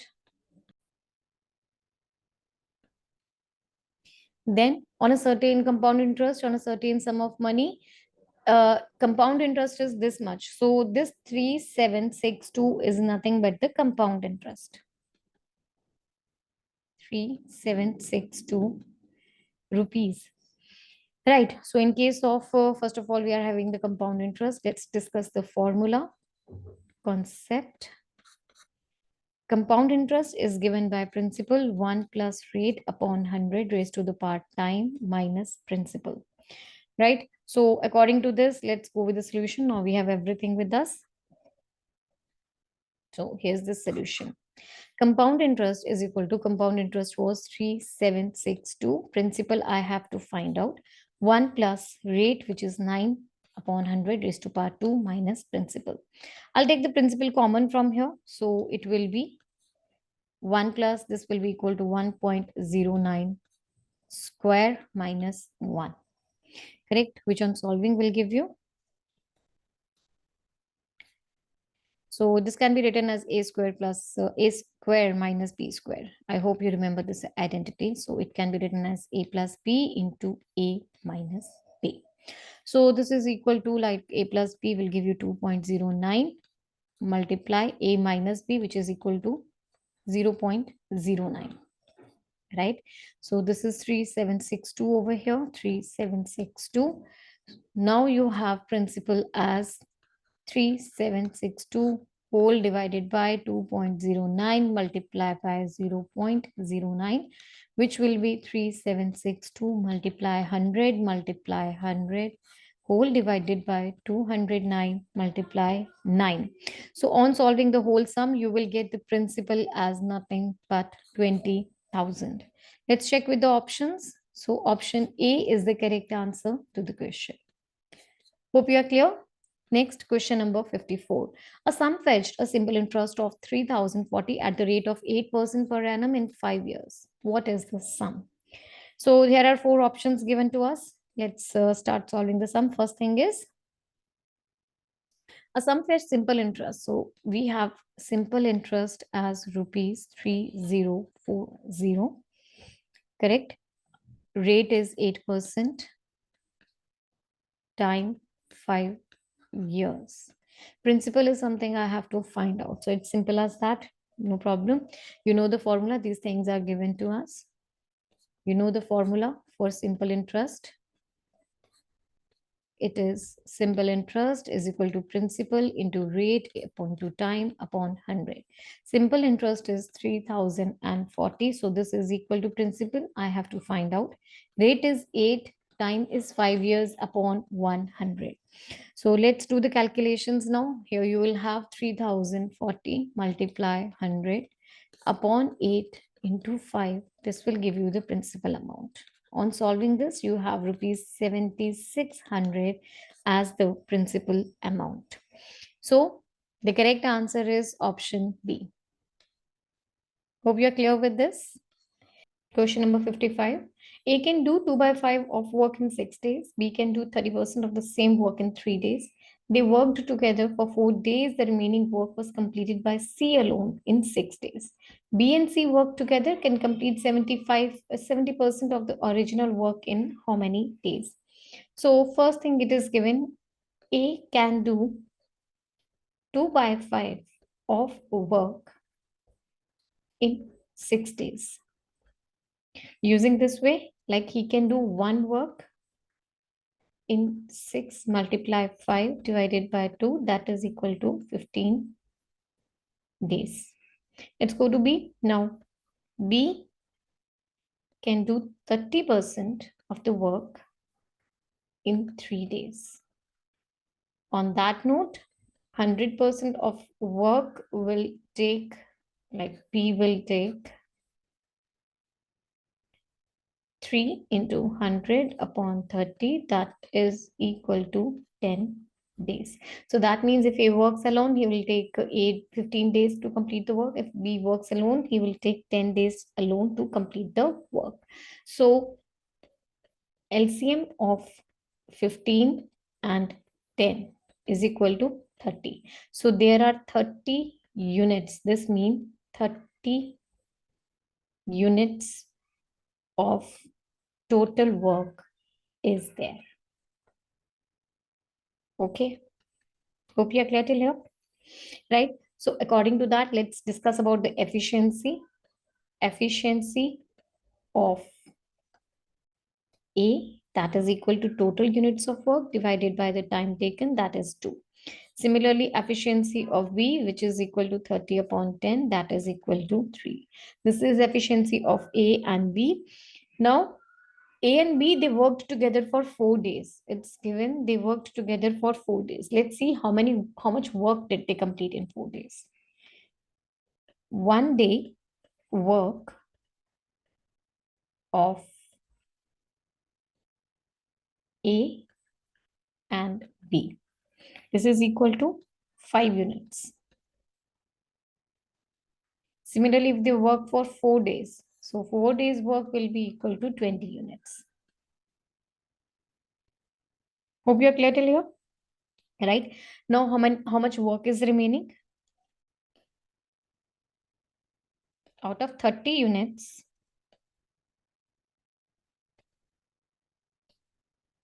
20 units is already completed. So pending are the 10 units. Now, this 10 units is completed by C in 6 days. So C completes 10 units in 6 days. So let's discuss about the efficiency of C then. Efficiency of C is equal to 10 divided by 6. That is equal to 5 upon 3. Correct? Now, let's get to the question. They asked B and C together can complete 70% of the original work in how many days? So B and C, 1 day work is equal to B's efficiency was 3 and C's efficiency is 5 by 3. So this gives you about 14 upon 3. So 1 day work of B and C together is this. In how many days they will complete 70% of the work? 70% of 30 units is equal to 70 into 30 upon 100. So that is equal to 21 units. So they need to complete 21 units of work. 14 by 3 units of work is completed in 1 day. So 21 units of work will be completed in 21 upon 14 divided by 3, which you have got as, let's solve 21 multiply this. So 2, 3, that is equal to 9 by 2 or 4.5 days. Let's check with the options. Option D is the correct answer to the question. Hope you are clear. Next is question number 56. Average of 4, 6, 8, 12 and x is 7. Average of x 9, 13, 15 and y is 9. What is the value of 2x minus 3y? In other words, you have to find out the value of x and y and then substitute to get the value of the given expression. Correct? You know average, that is equal to sum of observations divided by number of observations. So over here it is given, these are the numbers and the average is 7. In the first case, 4 plus 6 plus 8 plus 12 plus x whole divided by, you have 5 terms over here, this is equal to 7. So this will be equal to 18 and 12, that is equal to 30 plus x is equal to 35, which gives you x is equal to 5. Now let's move with the second one. In the second case, x plus 9 plus 13 plus 15 plus y. So there are 5 terms again. The average is equal to 9. Correct. X value was 5. So let's fill in 5. 5 plus that is 9 plus 13 gives you 22. Okay, I'll add it together afterwards. That is equal to 45. So 5 plus 9, 14. 14 plus 13, 27. 27 plus 15 gives you 42 plus y is equal to 45, which gives you y is equal to 3. So now you have to find out you got the value of x as 5 and the y as 3. You have to find out the expression 2x minus 3y. Let's solve. 2x minus 3y, which gives you 2 into 5 minus 3 into 3, that is equal to 10 minus 9, which is equal to 1. So the answer to the given expression is 1. Option D is the correct answer to the question. Hope you are clear. Next is question number 57. After giving a discount of 20% on the marked price of an article, it is sold for rupees 120. Had the discount not been given, the profit would have been 20%. What is the cost price of the article? So it's, first of all, understand what is given in the question. It is given after giving a discount on 20% on the marked price. After 20% discount on marked price, what is the selling price? 120 rupees. Okay. So now second thing, this is the first case. Second case says, if the discount was not given, the profit would have been 20%. So had discount been 0%, then profit would have been 20%. Right? These are the two things which are given. Let's move with the solution. So selling price is equal to marked price plus discount marked price minus discount percent of marked price. So also selling price is equal to cost price plus profit percent of cost price. Now let's move with the solution. Okay, sorry, these were the formulas, not the solution. So let's discuss a solution now. First of all, let marked price of the article be rupees Q. Then according to the question, Q minus 20% of Q is equal to 120, which gives you Q minus 0.20 Q is equal to 120, or 0.80 Q is equal to 120, which gives you Q is equal to 120 divided by 0.8, which is nothing but 150 rupees. So this was the marked price of the article, right? Now it is saying you if the discount was not given. Now we are talking about if the discount was not given, then the profit would have been 20%. Now we are talking about the profit, so let the cost price be P. Correct? According to the question, then the cost price plus 20% of cost price is equal to 150. Then you will say P plus 120, 1.20 P is equal to 150. Actually, no, sorry, this is 0.20. Here I'll have 1.20. P is equal to 150. P is equal to 150 divided by 1.20, which gives you rupees 125. So that was the cost price of the article. Right? Option D is the correct answer to the question. Hope you are clear. Next is question number 58. A man sells two articles at rupees 9,180 each. He gains 8% on one article and loses 15% on the other. His overall profit or loss on the article is. You have to find out. Let's go. First thing, man sells two articles at 9,180 each. So there are two articles. Here is the first one and here is the second one. So in the first one, the selling price is rupees 9,180. Also, the selling price is rupees 9,180.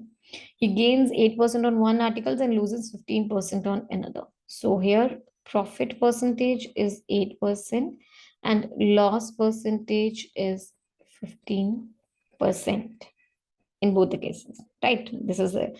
Now we have different formulas for the loss and the profit. That is, selling price is equal to cost price minus plus profit percent of cost price.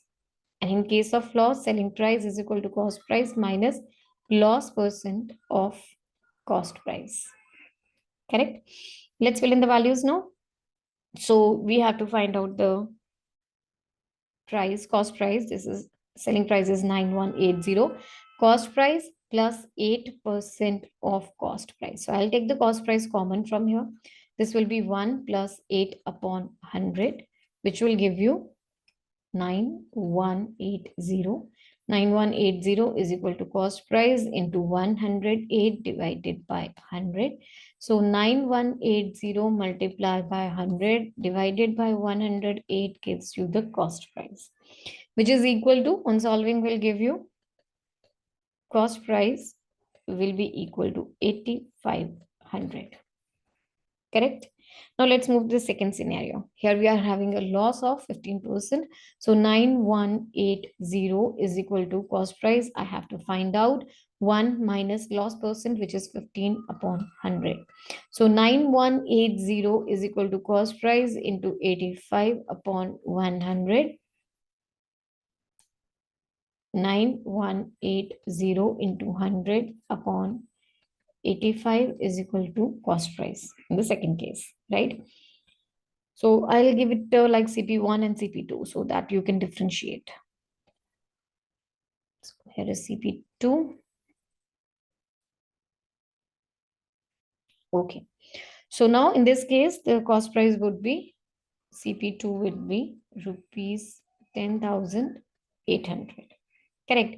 Now you have to find out overall profit and overall loss. So let's go with this. Total cost price is equal to first cost price plus second cost price, that is equal to 8,500 plus 10,800, which is equal to rupees 19,300. Also, total selling price, that is equal to 9,180. It was same for both of them. So it is a total of rupees 18,360. Okay. Now, overall loss or profit, what do you think? The cost price is 19,300 and the selling price is 18,360. So definitely it is a loss of 19300 minus 18360. That will eventually give you rupees 940. So this is his overall loss. We will not find out the percentage because it has just asked you overall profit or loss. So it is rupees 940 loss. That is option C is the correct answer to the question. Hope you are clear with this. Let's move to the next question. 59. The greatest number that on dividing 2675 and 2320 leaves a remainder of 5 and 6 respectively is. So in this question, you must be aware of what is like HCF. First of all, the greatest, you have to find out the greatest number, which on dividing these two numbers will give 5 and 6 as the remainders respectively. So in this question, we need to understand about one concept. I hope you already are aware of it. That is the HCF. HCF is the largest number or factor of the given digits. Okay. It is the largest factor of given numbers.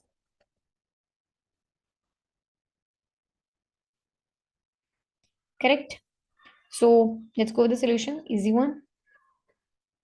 So greatest number which on dividing will give these two numbers will give the remainders as 5 and 6. Greatest number that on dividing not greatest number, we'll just find out. Since this number on division will give a remainder of 5, right? So number 5 less than 2675. That is 2675 minus 5, which is 2670. So this is the number because this is a number which is completely divisible by that HCF, because we have already subtracted this 5. And the next number 2320, I'll subtract this 6 to get that same number. Number 6 less than 2320 is 2320 minus 6, which is 2314. So these are the two numbers which will leave no remainder on being divided by that greatest number. How do you find out? Now you just have to find out the HCF of these two numbers, 2670 and 2314. Right? Let's find out the HCF of these two numbers. 2670, this can be written as 1678 into 15, and 2314 can be written as 178 into 13. So HCF of 2670 and 2314 is nothing but 178. So let's check with the options. 178, option D is the correct answer to the question. Hope you are clear with this. Next is question number 60. The ratio of two numbers is 9:5. If 8 is added to the larger number and 4 is subtracted from the smaller number, the greater number becomes twice the smaller number. The larger number is. So first thing is you are given the ratio of the two numbers. If 8 is added to the larger number and 4 is subtracted from the smaller number, then how will it look like? First of all, let two numbers be 9x and 5x. Right? Now, according to the question, it says if 8 is added to the larger number, so probably this is the larger number. If 8 is added to the larger number and 4 is subtracted from the smaller number, the number greater becomes twice the smaller number. So, if 8 is added and 4 is subtracted, then according to question, 9x plus 8 is equal to 2 into 5x minus 4. Right? 9x plus 8 is equal to 10x minus 8. This will make 16 is equal to x. So what do you have to find out? The larger number. This is what you have to find out. Larger number is equal to 9x. I'll write it over here only. Larger number is equal to 9x is equal to 9 into 16 is equal to 144.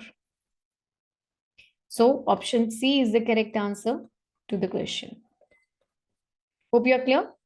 Next is question number 61. What is the third proportional of 9 and 36? So third proportional you have to find out. Let's see the concept. If I'm talking about the proportionalities in the third one, okay, just write down, we are given first. 9 and 36 are first and second proportions respectively. Correct? So A is to B is in the same proportion with C is to D. This is the concept we will be using in the question. That means this is if this is true, then A multiply D, that is extremes is equal to B multiply C. Now let's move with the solution. Let third proportion is equal to X. So 9 is to 36 is in the same proportion with 36 is to X. That means 9 into X is equal to 36 into 36. 9 into X is equal to 36 into 36, or X is equal to 36 into 36 divided by 9, which will give you, okay, this will cancel at 3, and now it will go at 12. 12, that is 144. So the product of the two numbers is 144. Also, our third proportional came to be 144. Option C is the correct answer to the question. Hope you are clear. Next is question number 62. Speed of an aircraft is 120 kilometers per minute. This speed in meters per second is. So in this question, there are 4 options given. You have to find out the correct answer. See, the speed is given in kilometers per minute. If you have to convert into meters per second, what do you have to do? 120 into 1000 meters, and seconds 60, right? So this will cut at this. You have 2000 meter per second as the answer to the question, right? Let's check with the options. Option D is the correct answer to the question. Hope you are clear. Let's move to the next question then.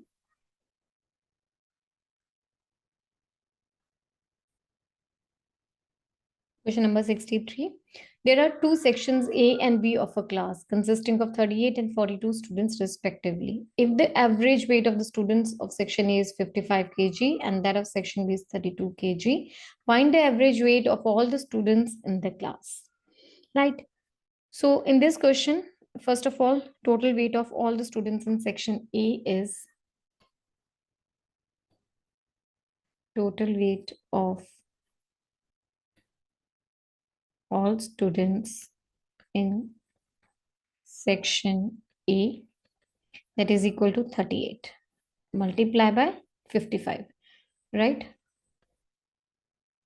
Why? Because 38 is the number of students in that class and 55 is the average weight of the students, which gives you a total of 2090 kg. Correct. Also, total weight of all students in section B. Similarly, it is 42 into 32. 42 into 32, which is equal to 1344 kg. Hope you are clear till here. So, let's discuss total number of students in both sections. In section A and section B is 38 plus 42. That is equal to 80. So now total weight of students in both the sections, that is 2090 plus 1344, which gives you a total of 3434 kg. Now the required average, that is average weight of all the students in the class, is total weight upon total number of students.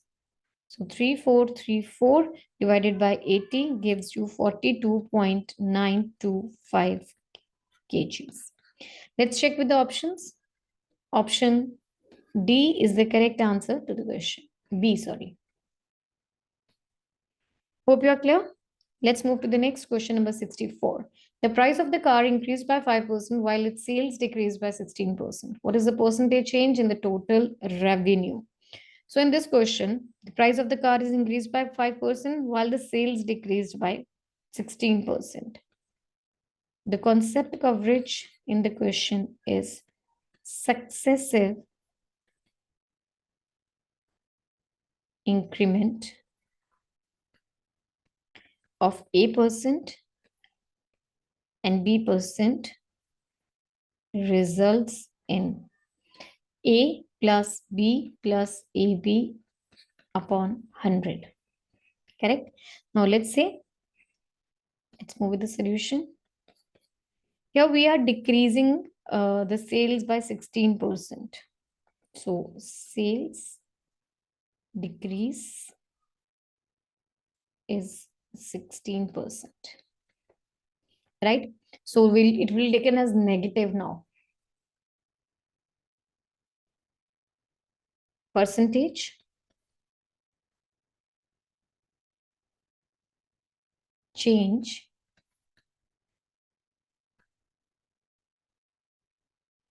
in total revenue, that is equal to 5 minus 16. Why 16 negative? Because it's a decrease, right? Plus 5 into minus 16 upon 100. Okay, so this will give you 5 minus 16. They will cancel at 20, 10, 8. So it will be minus 0.8. On solving this, you get minus 11.8% as the total increase or decrease. See, it's a negative value, so it will be decrease. Correct? Option D is the correct answer to the question. Hope you are clear with this. Next is question number 65. The ratio of ages of A, B, C 5 years ago was 4:5:7. Sum of their present ages is 135 years. What will be the sum of the ages of B and C 3 years from now? First thing you are given that A is to B is to C. The ratio of the ages are 4:5:7. Correct? Also, sum of their ages, present ages, that is equal to 135 years. Correct? Also, total, like average formula, it is the sum of observations divided by the number of observations. You already are aware of it. So I'll directly come to the solution. So now let common ratio be X. Common ratio is equal to X. 5 years ago, what their ages will be? Okay. First of all, let's assume their present ages only. So let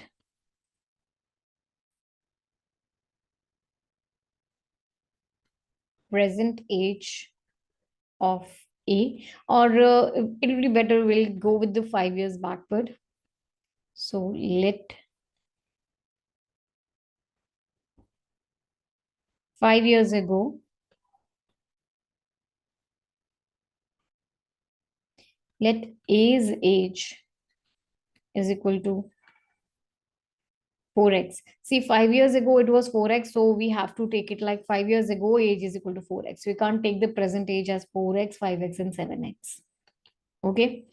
B's age will be 5x and C's age will be 7x.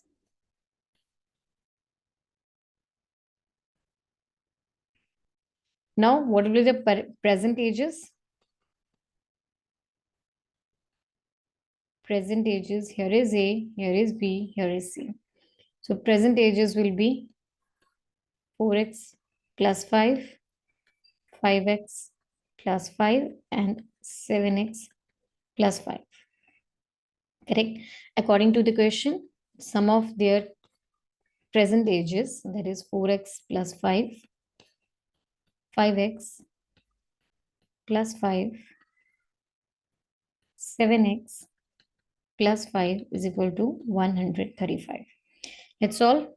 You have 16x plus 15 is equal to 135, or 16x is equal to 120, or x is equal to 7.5.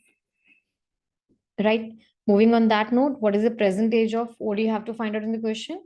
Sum of, what will be some of the ages of B and C 3 years from now? So first of all, let's find out present age of B and C. Present age of B is equal to 5x plus 5, which is 5 into 7.5 plus 5, that is 42.5 years. Also present age of C, that is equal to 7x plus 5. So this is 7 into 7.5 plus 5, which gives you 57.5 years. Okay, what do you have to find out? Sum of ages of B and C after 3 years. So what is the ages of B and C? It's 42.5 plus 3 plus 57.5 plus 3, which gives you a total of 160 years. So 160 years will be the sum of ages of B and C after 3 years. Option C is the correct answer to the question. Hope you are clear. Question number 66. If the sides of the triangle measure 21 centimeter, 35 centimeter, and 28 centimeter, what is the measure of the in radius? So you are given three sides of the triangle, right? So the three sides are 21, 35, and 28 centimeter. In radius means there is a circle inside this triangle and you have to find out the radius of it, right? Let's make the circle properly. So here is the circle and this is the one, right?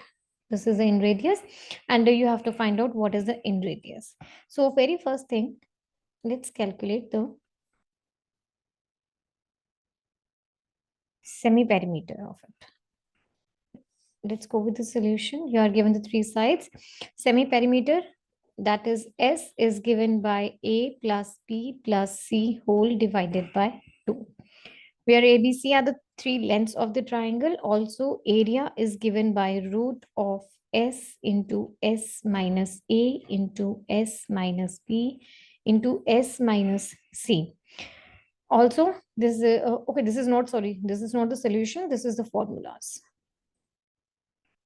Third formula is in radius is equal to area of triangle divided by the semi-perimeter of the triangle. Okay. Let's move with the solution. Now the solution is, first of all, let's calculate the semi-perimeter, which is equal to the sum of three sides divided by 2. Three sides were 21 plus 35 plus 28 whole divided by 2 gives you 42 centimeters. Sorry, it was meters. Correct? This is the semi-perimeter. Also, area of triangular park. You know the formula, that is equal to root of semi-perimeter into semi-perimeter minus A minus B minus C. Let's fill in the values. So semi-perimeter was equal to 42. 42 minus 21. 42 minus 35 and 42 minus 28. Right? So it makes it 42 multiply 21 multiply 7 multiply 14. Now let's open this. You will have root of 7 into 3 into 2. 21 can be written as 7 into 3 into 7 into 7 into 2. Right? So here is 1, 2, 3, 4. There are 4 sevens. So root of that will give you 7 into 7. Then 1, 2 into 3, 1, 2 into 2. Which on solving, like 7 into 7 into 3 into 2 will give you 294. Wait, it is centimeter or meters? It's centimeter. Okay, then here also it was centimeter only. So this is equal to centimeter square. Okay, now you got the area of triangle as 294 centimeter square. Also semi-perimeter, that is equal to 42 centimeters.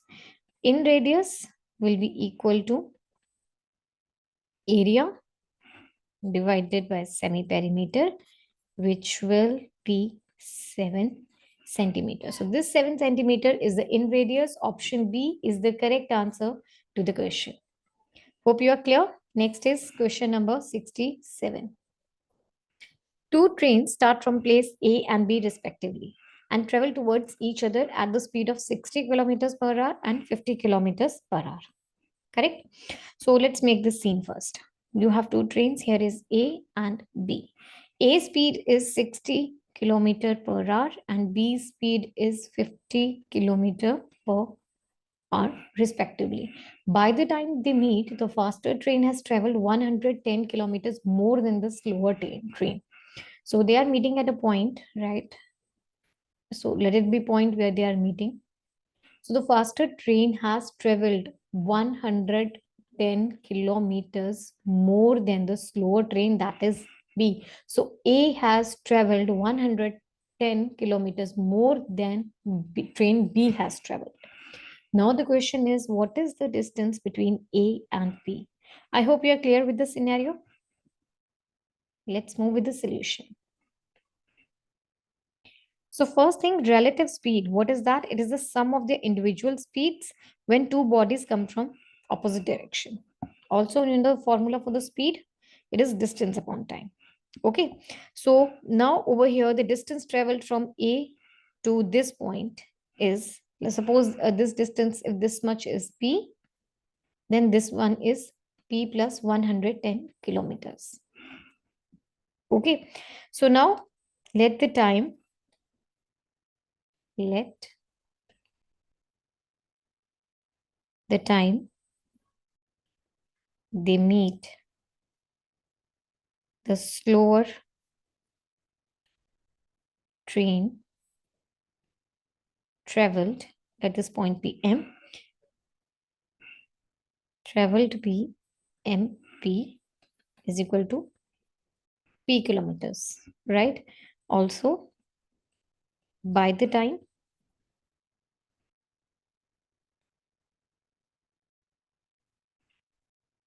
they meet, the faster train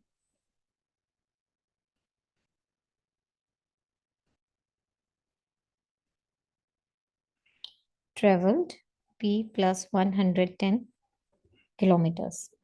Now, the total distance traveled by A and B is total distance traveled by A and B. This is P plus 110, which is equal to 2P plus 110 kilometers.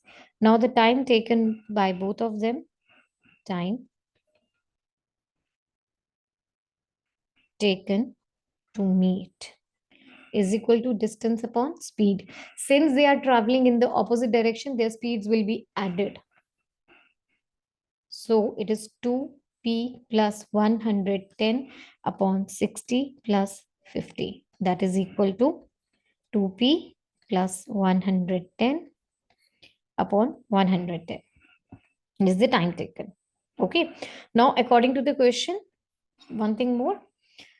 It is said that the train travels towards each other with the speeds of 60 and 50 kilometers. By the time the faster train has traveled 110 kilometers more than the slower train, what is the distance between A and B? So also one thing more, if over here, according to the question,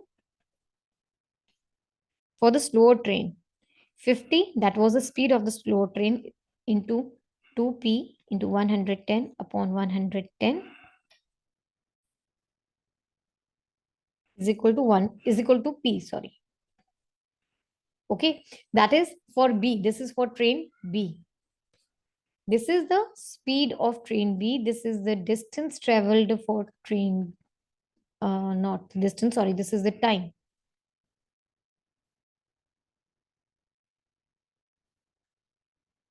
This is the time for train B and this is the distance.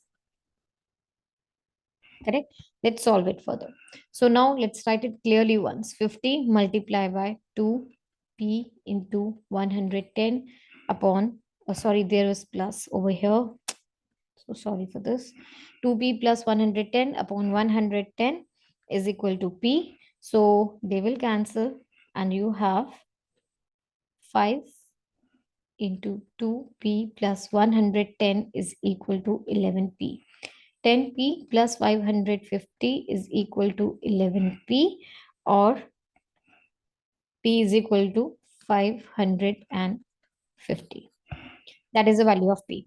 Also, let's calculate the same thing. Now, the distance between A and P, we got the value of P. So, distance between A and B, that is equal to twice this, because they travel this much, both of them, plus 110. Correct? This will give you 1100 plus 110, that is equal to 1210 kilometers. So 1210 kilometers is the distance between A and B. Option D is the correct answer to the question. Hope you are clear. Next is question number 68. The sides of a triangular park are 96 meters, 110 meters, 146 meters. Its area is equal to area of the field in the shape of a rhombus. The one whose diagonal is 60 meters. The length of the other diagonal is. So first thing, you have a triangular park. Sides are given. Area is equal to area of the field in the shape of a rhombus whose one diagonal is this much. You have to find out the length of another diagonal. So there is a triangle. The area of this is equal to that of the rhombus. You know the length of one diagonal. You want to know the length of the another diagonal in this case. Correct? So first thing, let's write down. You are given sides of triangular park are 96 meters, 110 meters, 146 meters. Also, the area is equal to area of rhombus with the diagonal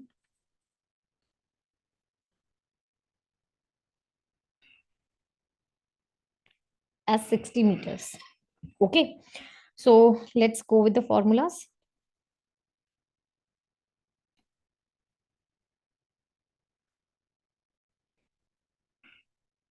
So semi-perimeter of the triangle, you know, it is semi-perimeter of the triangle is A plus B plus C whole upon 2.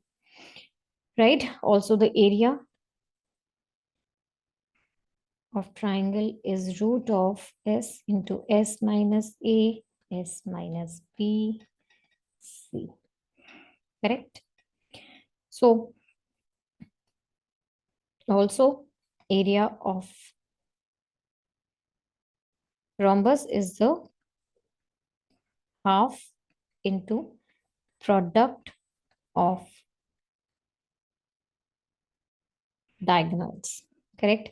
So that means first of all we have to find out the area of the triangle and then we have to equate it to the rhombus. Okay, so let's move with the solution. First thing, semi-perimeter of triangle is equal to 96 plus 110 plus 146 whole divided by 2, which is equal to 352 whole divided by 2, or 176 meters. Therefore, area of rectangular park is equal to root of S, that is 176 into 176 minus 96, 176 minus 110, 176 minus 146, which is equal to 176 multiply 80 multiply 66 multiply 30. So let's open it. This will be 16 into 11 into 8 into 10 into 6 into 11 into 3 into 10. Let's pair up. You know 16, you have 4 as root. 11, you will have 1, 11. And then you have this 8 and 6 and 3. So 8, 6 and 3 on multiplication will give you 144. I'll talk about it. So this is just like, it will be 10. Okay, so here is 8 can be written as 2 into 2 into 2 into 6 can be written as 3 into 2 into 3. So 1 pair, this is equal to 440, multiply by 3, multiply to multiply 2, which will give you a total of 5280 meter square. This is the area of the triangle. Now this area is equal to area of rhombus. Area of rhombus is equal to area of triangle. Area of rhombus is half into product of the two diagonals, that is d1 into d2. This is equal to 5280. One diagonal is given to you as 60. You have to find out another diagonal. So it will become 30. d2 is equal to 5280 upon 30, which is equal to 176 meters. So other diagonal's length is 176 meters. Option A is the correct answer to the question. Hope you are clear. Let's move to the next question. Question number 69. A discount of 20% on the price of an article is same as discount of 25% on price of another article. The prices of the two articles will be respectively this and this. So you have to find out which option will be the correct one. Okay. So first thing, you are given, let's write down the things. Discount percent is equal to 20% on the article is the same as discount of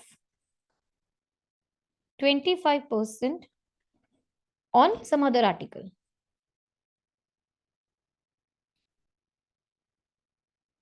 Okay, I hope you are clear with the situation. Don't go on the terminologies over here.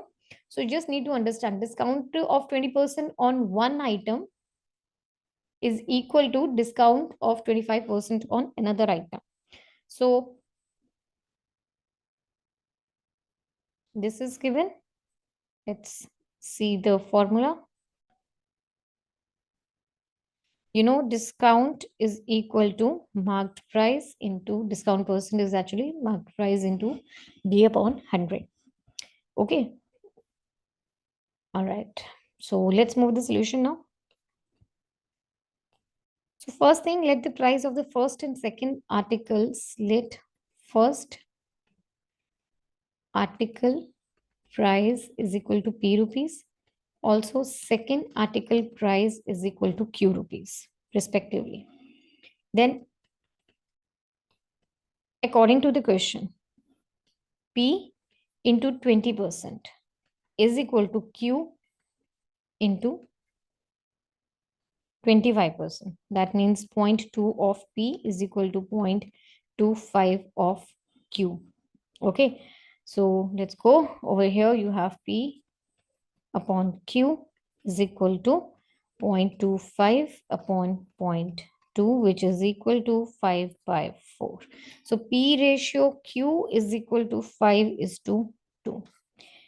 So let's check what the question was. The prices of the two articles will be in, okay, respectively 40, 50. You are given these things, but we got the ratio. We are not sure of the answer.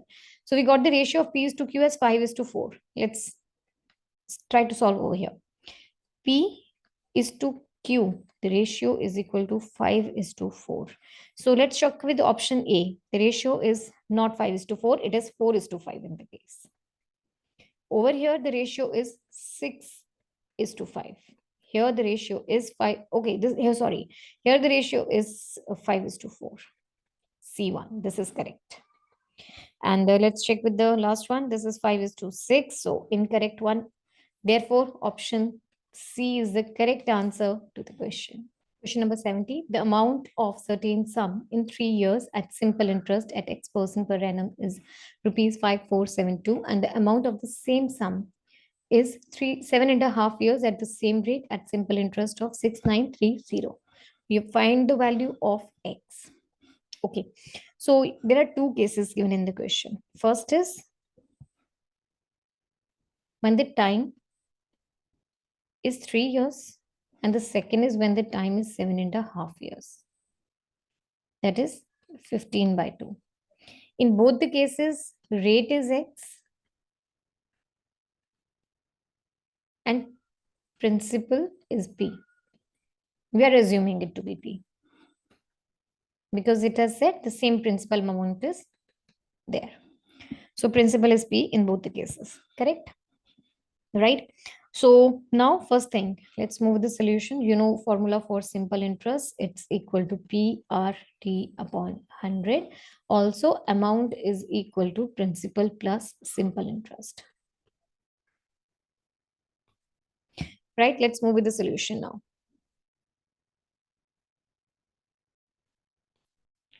So first thing is, according to the question, if I'm taking this case, let's split it. Actually don't, but fine.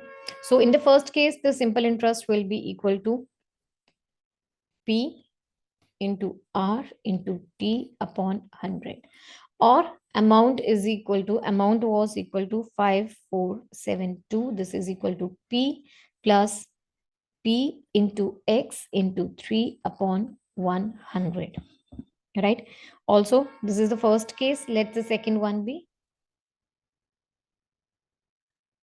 simple interest is equal to P into X into 15 by 2 upon 100.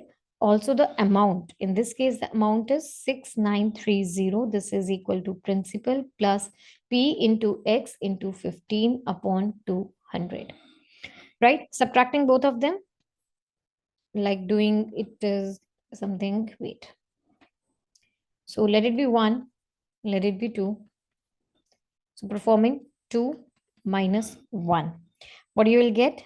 P plus P into X into 15 by 2 whole divided by 100 minus P into X into 3 upon 100 is equal to 6930 minus 5472. They will cancel, and you will have, this is 7.5 XP upon 100 minus upon 200 actually, minus, okay, not sorry, this is 100 because I have utilized that one, minus 3xp upon 100 is equal to 1458. 7.5 minus 3 gives you 4.5x p upon 100 is equal to 1458. So let's move forward. You have xp is equal to 1458 multiply 100 upon 45 multiply 10, right? So solving this whole, you will get xp is equal to 32400. So you got the value of xp. Now let's put this value in equation 2. What you will get? P, equation 2 was P plus P into X into 7.5 upon 100 is equal to 6930. So P, XP came out to be 32400. 32400 multiply 7.5 whole divided by 100. So they will cancel, and you have the value of P as 6930 minus 2430, which will give you, this is equal to 4500. So this is the principal amount. Okay, now let's put this value of P in equation 3. What is that? This one. Let this be equation 3. So you will have XP is equal to 32400 x into 4500 into 32400, or x is equal to 32400 whole divided by 4500, that is equal to 7.2. So the value of x is equal to 7.2. This is what you needed in the question. You needed a value of x, right? So option A is the correct answer to the question. Hope you are clear. Let's move to the next question. Question number 71. A dealer sold an article at a loss of 4%. Had he sold it for rupees 120 more, he would have gained 8%. To gain 11%, he should sell the article for how much money? So first thing, you are given dealer sold an article at loss of 4%.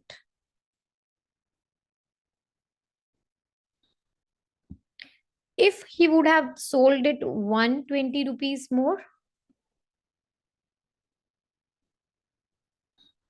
then he would have gained 8%.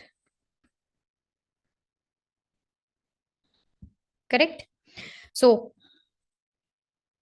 let's write down the formulas as well.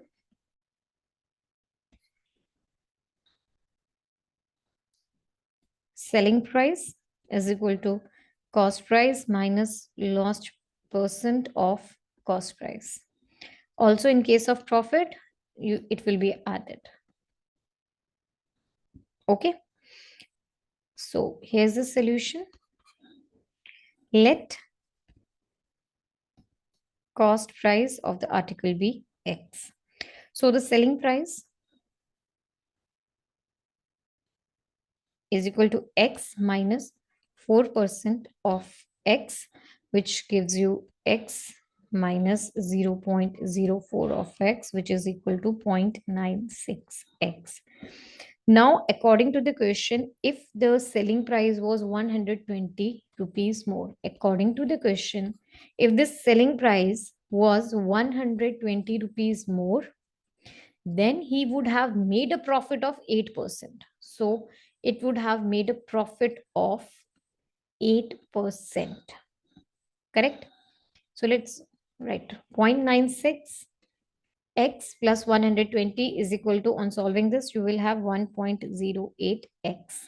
So let's take 120 is equal to 1.08x minus 0.96x, which will give you 0.1 to x is equal to 120, or x is equal to 120 divided by 0.12, like this will be cancelled, and you will have the value of x as rupees 1000. So this was the cost price of the article. Now what the question is, to gain 11% he should sell the article for. Now you got the cost price. It's easy. So to make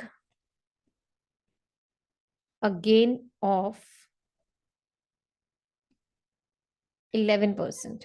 What the selling price should be? Cost price plus 11% of cost price. That is equal to 1000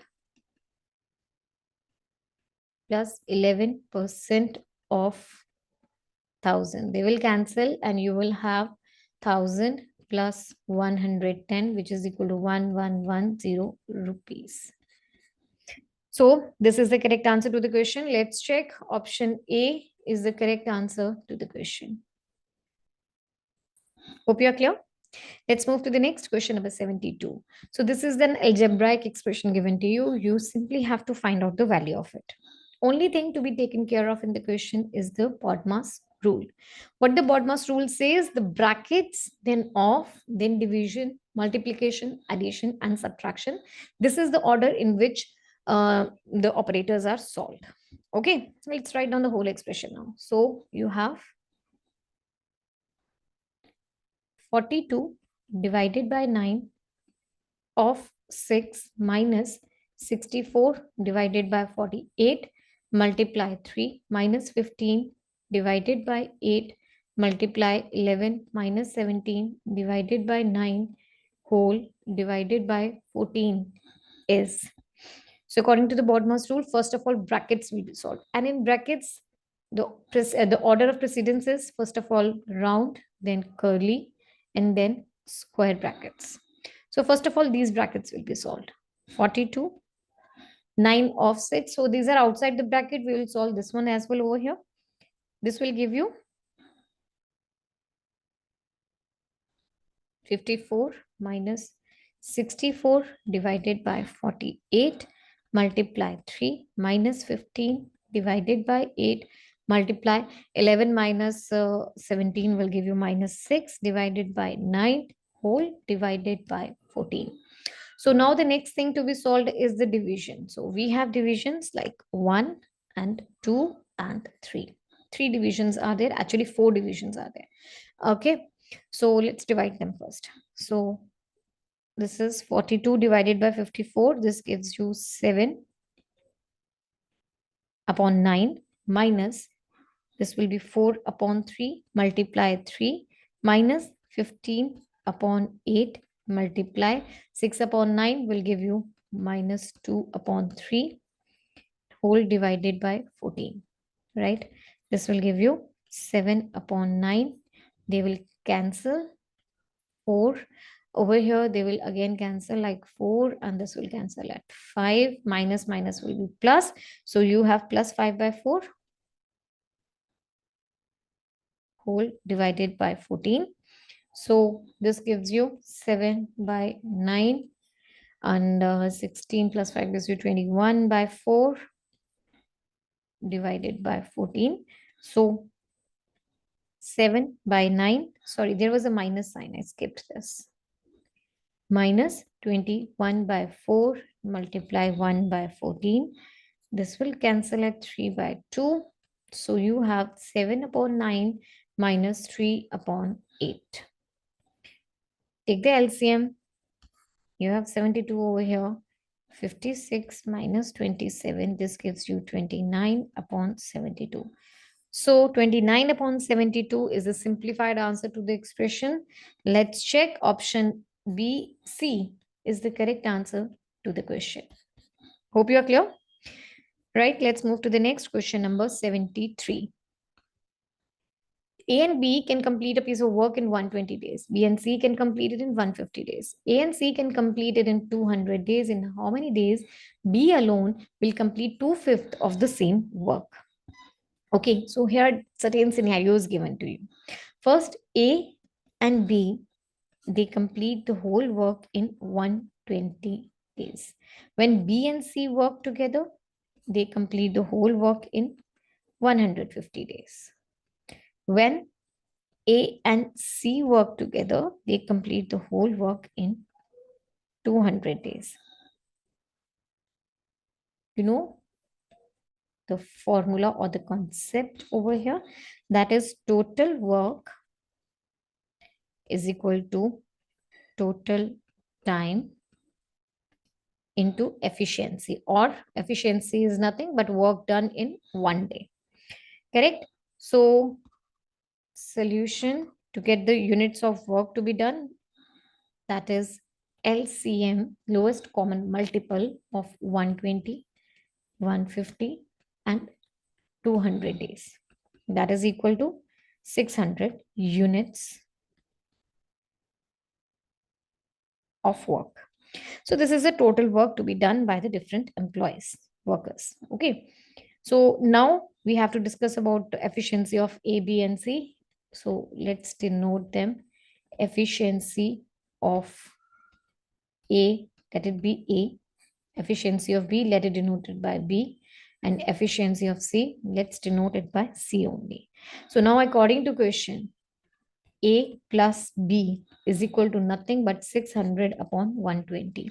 So that means how many units of work A and B do together in one day, that is equal to 600 by 120, which is equal to 5. Similarly, for B plus C, this is equal to 600 divided by 150, which is equal to 4. Similarly, for A and C, it's 600 divided by 200, that is equal to 3. Okay, now let's add them, all the three. So it gives A plus B, B plus C, A plus C is equal to 5 plus 4 plus 3.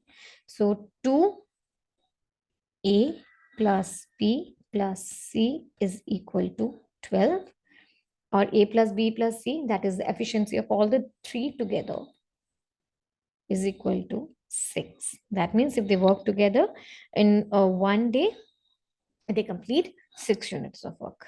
Correct? So let's number this one as 4 and this one as number 3. Okay. Let's assume this one as number 1, number 2. Okay. So now performing like 4 minus 3. So you have A plus B plus C minus A plus C is equal to 6 minus 3. So this will give you B is equal to 3. We wanted the efficiency of B. Now the time taken, that means B completes 3 units of work in 1 day. Okay. Time taken by B to complete 2/5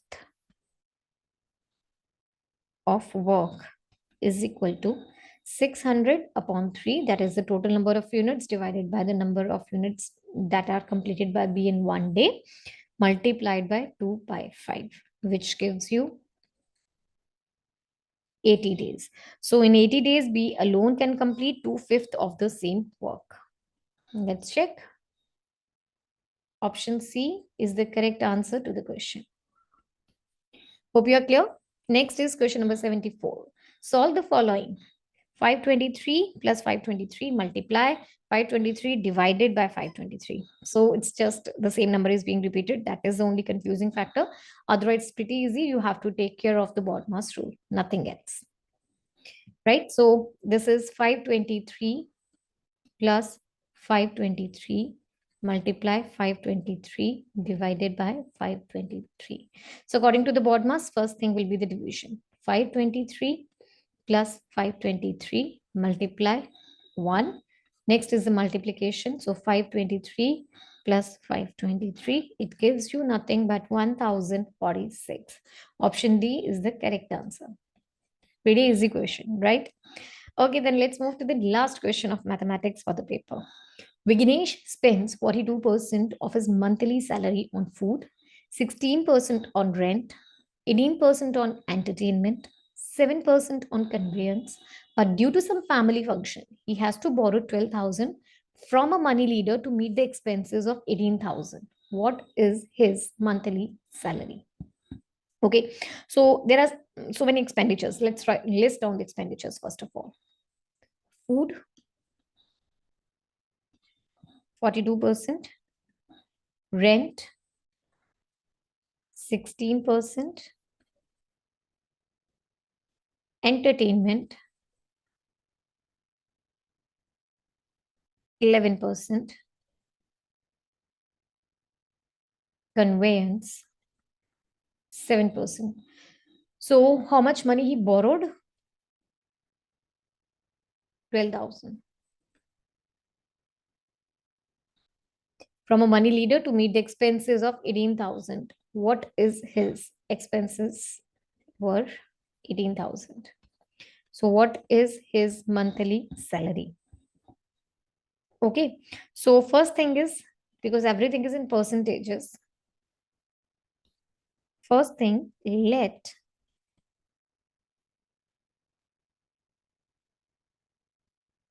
monthly salary of Vignesh is equal to 100%, right? So percentage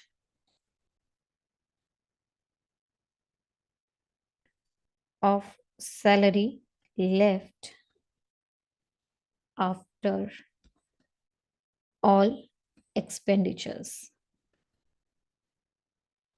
that is equal to 100% minus 42 plus 16 plus 11 plus 7%, which is equal to 24%, right?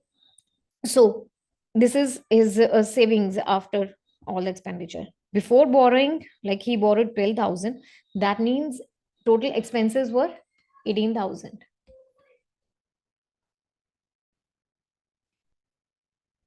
Borrowed, sorry, total expenses were 18,000 and borrowed amount was rupees 12,000.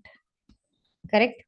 So that means this balance of difference of 6,000 is nothing but this 24% of his salary, right? According to the question, 24% of salary is equal to 6,000, right? So 24 upon 100 into salary is equal to 6,000, or salary is equal to 6,000 into 100 upon 24. Okay, so let's solve this. You will have 1,004 and 25. So the salary is rupees 25,000. Right, let's check with the options. Option D is the correct answer to the question. Hope you are clear with this. And with that, we have completed all the mathematical questions. Students, if you want to practice all these questions and many more entrance exam question papers, then please visit our website www.examsnet.com. You can also download our app. The link is given in the description box. So I hope you're clear with all of this. Now let's move to the English section. Next 25 questions are going to be from English. Here's the first one. Select the most appropriate option that can substitute the underlined word in the given sentence. Besides generating revenue, tourism brings a break from the ceremony of daily life. So there are four options given, that is scrutiny, symphony, monotony, or company. So what is the correct answer to the question? Let's write down the meaning of all the words one by one. The very first one, scrutiny. It means critical observation or examination. Critical observation or examination. Next one, symphony, an elaborate musical composition for full orchestra. Elaborate musical composition for full orchestra. Next, monotony, it means lack of variety. Then is the company. It's a fact or condition of being with others or others, like being with others simply.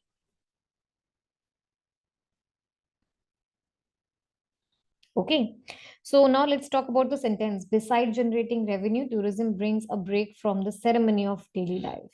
The sentence talks about tourism providing a break in daily life, which involves repetition and routine. Logically, we need a break because things have been boring and we need to shake things up. Hence, monotony is the most appropriate word that can be filled in the in place of the underlined word in the sentence. So, option C is the correct answer to the question. Hope you are clear. Let's move to the next question. Question number 77. The following sentence has been split in four segments. Identify the segment that contains a grammatical error. The most important of all my goals are to learn English. So, what do you think is the erroneous part in the sentence? A, B, C, D. There are four options given. If you read the sentence using the linking verb R2, it violates the subject verb agreement. The subject is singular, the person who wants to learn English, which is most important of his goals. Hence, we cannot use the plural linking verb are, right? The most important of all my goals is to learn English is the correct one to be filled in over here. Okay, so the linking verb should be is. This R2 is the part of the sentence which is having an error. Therefore, option C is the correct answer. Let's move to the next question number 78. The following sentence has been split in four segments. Identify the one which is having the grammatical error. I wish, I am the principal of the school. So, what is the erroneous part? If you're reading the sentence, I hope you are already aware what is the problem in the sentence, right? This sentence, it is like, I wish, I am. See, with I am, this the mood in the verb, it is used for an hypothetical situation. Like if I were like this, I were like, it's making a wish, a demand, or a suggestion of some type, right? So over here, I am is the erroneous part. It is the normal present tense form verb, but it cannot be used over here. It should have been, I wish I were the principal of the school. So option C, I am, is the part of the sentence that is containing an error. right? Let's move to the next question, number 79. Select the most appropriate option to fill in the blank. The government should take steps to dash pollution, control, convey, conduct, or consume. What is the correct answer? To answer the question, let's discuss the meaning of the words one by one so that we can find the best suit. Control means regulating something, regulating something. Then you have convey, means to communicate. Then you have conduct, means the manner in which a person behaves. Manner of behaving. Consume, simply eat, drink, right? So the government should take steps to dash the pollution, that means regulate the pollution or control the pollution. Option A is the correct fit, and this is the answer to our question. Hope you are clear. Next is question number 80. Select the option that will improve the underlined part of the sentence. In case no improvement is needed, select no improvement is needed. Let's read it. It says the new president has bring in many forms. So do you think it is like wrong? It should be brought about, bring up, or brought out. See, the underlined part of the sentence, bring in, has error in the tense form. Bring is infinitive form and produces compounds with the verb to do. Does, has bring in is incorrect. Brought is the past tense and forms compound form of verbs to have. Right? So the correct one should be option B. The new president has brought about many reforms. Okay, bring in should be replaced by brought about many reforms. Option B is the correct answer. Hope you are clear. 81 question. Next, select the option that can be used as one word substitute for the given group of words. My fish swimming, many fish swimming together. Shoal, bevy, brood, or flock. See, that means many fish swimming together. What is that called? Of course, it's called shoal. But still, let's discuss the meaning of all the words. Shoal, a large number of fish swimming together.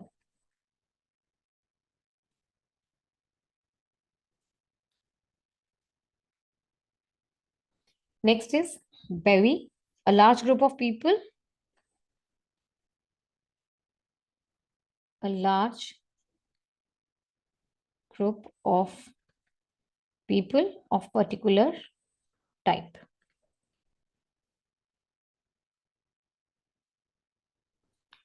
Next is the word brood, a family of birds.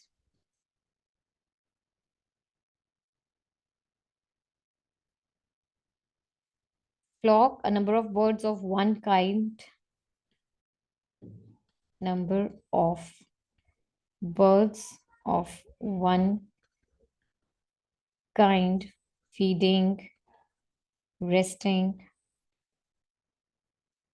or traveling together.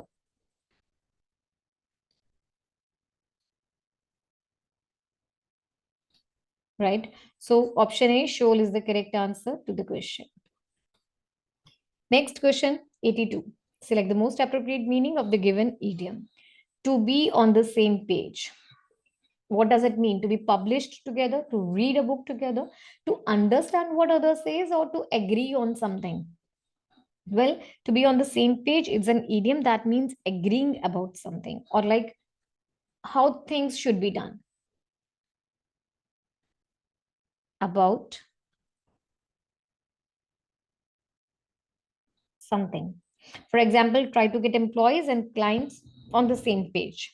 So, to agree on something is the most appropriate answer to the question. Option D.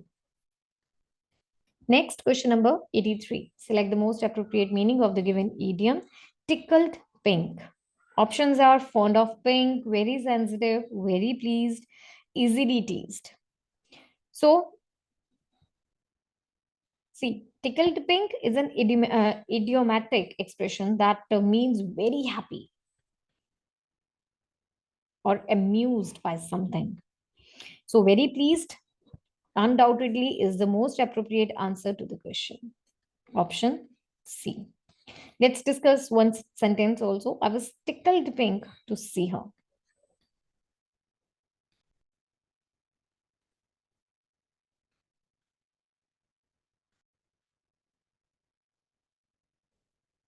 Okay. Next question number 84. Select the option that can be used as one word substitute for the given group of words. A person who supervises during an examination. Is he called an invigilator, examinee, principal, or administrator?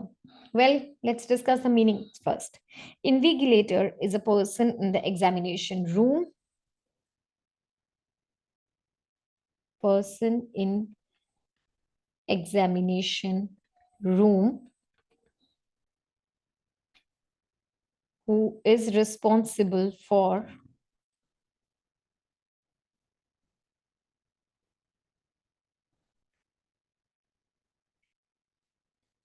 all activities.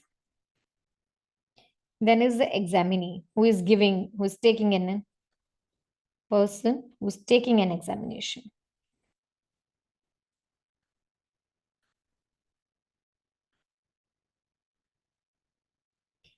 Then is the word principal, head of the school.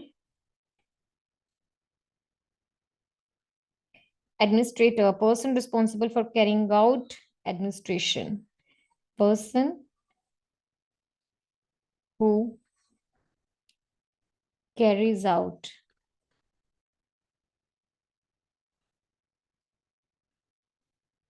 administration. So from the above meanings, it's clear that option A, invigilator, is the correct answer to the question. Option A. Next question number 85. You have to select the incorrectly spelled word. So first one, whistle. Yes, these are the incorrect spellings for whistle. This is WHISTLE. Whistle is a clear, like when you whistle, it means a clear, high pitched sound. Clear, high pitch sound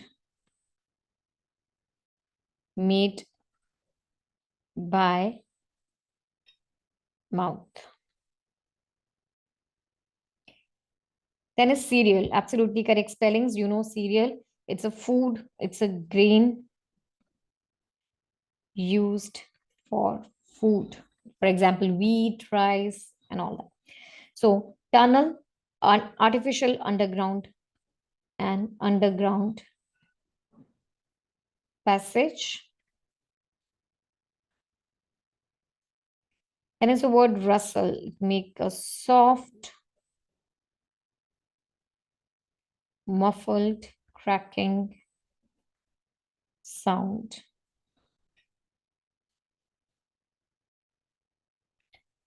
Like by dry leaves. So the correct answer is option A because this is incorrectly spelled. Next question number 86.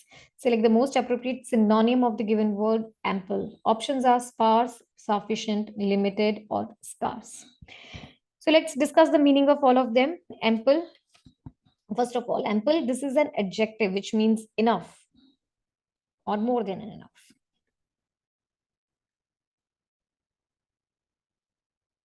More than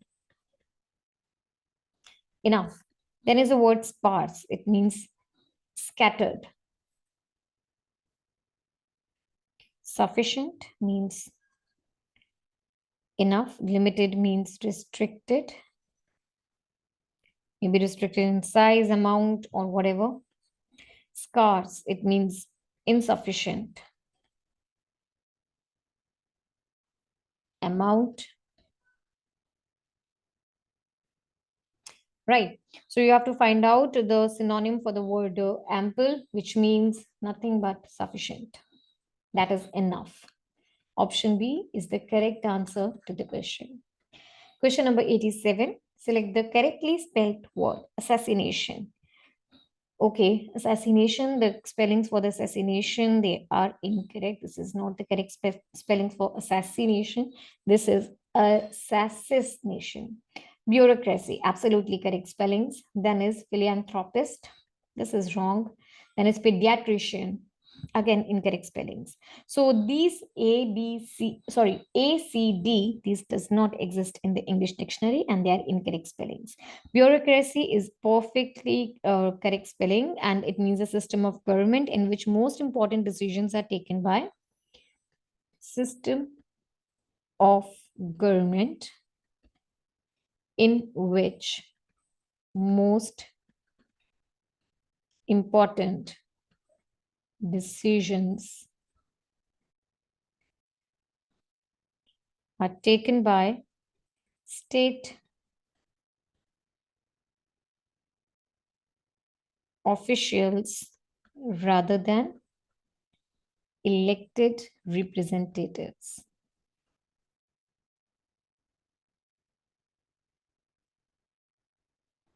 So option B is the correct answer to the question. Next, question number 88. Following sentence has been split in 4 segments. Identify the one which contains grammatical error. Let's read. We will look at your pet when you go on a vacation. So, what do you think is the problematic part in the sentence? The error lies in using preposition at. This preposition can be used in multiple contexts, such as telling time or location, but at cannot be used to allude to someone or something. Hence, the error lies in we will look at option 1. And the correct one should be we will look after your pet when you go on a vacation. So option A is the correct part to the correct option to the answer because this is the part which is containing error. Next question number 89, submissive. You have to find out the synonym of the word. Options are adamant, obdurate, obedient, or obstinate. Well, let's discuss the meanings. First of all, submissive. The meaning of submissive, it's an adjective which means ready to conform to authority of others. Ready to conform to others, like authority of others or will of others. Then is the word adamant. It means refusing to be or simply to change the mind. To change the mind. Then is the word obdurate. It means stubborn. Being stubborn or stubbornly refusing to change. Stubbornly refusing to change the opinion. Then is the word obedient. It means willing to comply with an order or request. Willing to comply with request. Obstinate, stubbornly refusing to change opinion again. Stubbornly refusing to change the opinion. So synonym of the word submissive means ready to conform to others is obedient. Option C is the answer to the question. Next is question number 90. Select the most appropriate option to fill in the blank. She dash why I had not sent her an invitation. She granted, inquired, desired, or denied. To answer the question, let's discuss the meaning of all the words. First one is granted. Granted means agree to give,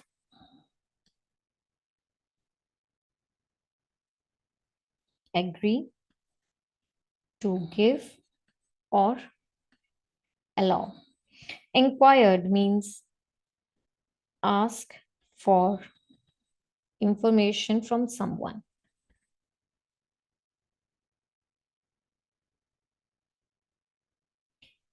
There is a word desired, which means strongly wish, strongly wished.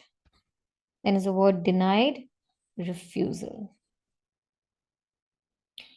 So you have to fill in the most appropriate word. She dash why I had not sent her an invitation. She inquired why I have not sent her an invitation. Option B is the correct fit into the sentence, right? So let's move to the next question number 91. Select the most appropriate antonym of the given word, which is fictitious. Options are false, factual, imaginative, or subjective.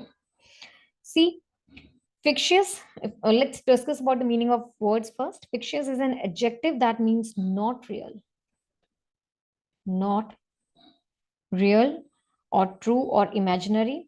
False, again, not true. Factual means concerned with what is actually the case, like based on facts. Imaginative, it means I mean having creativity or imagining the things, creating the things, creating or imagining. Then is subjective, which means based on influence, based or being influenced by personal feelings, personal feelings. So you have to find out the antonym of the word fictitious. Fictitious meant not real. The antonym is factual. That is, it is real based on facts. So option B is the correct answer to the question. Hope you are clear. Next is question number 92. Select the most appropriate option to fill in the blank. My sister bought the dash watch. Antipathy, colloquial, anti-local, or antique. Let's discuss the meanings again. First one, antipathy. It's a noun which means a deep-seated feeling of aversion. Deep-seated feeling of aversion. Then is colloquial. It's an adjective which means used in ordinary or familiar conversation, not formal, simple as that. Anti-local, it's again an adjective which means opposing what is local.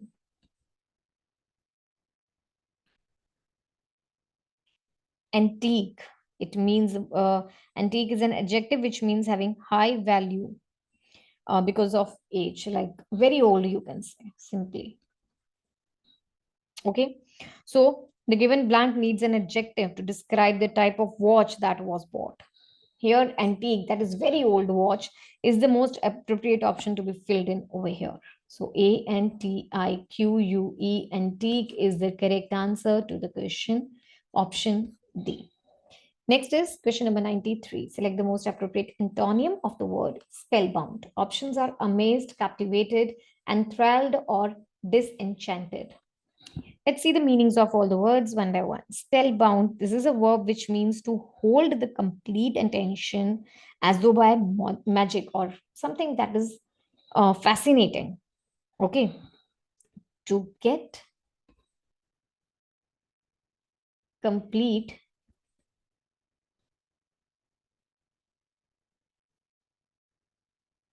attention as though by magic. Amazed, surprised, or astonished. Captivated, attract, and hold the interest. Enthralled, it's capture the fascinated attention.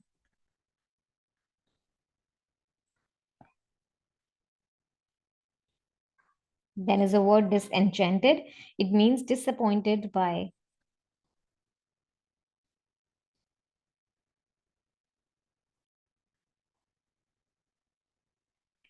someone or something previously respected or admired.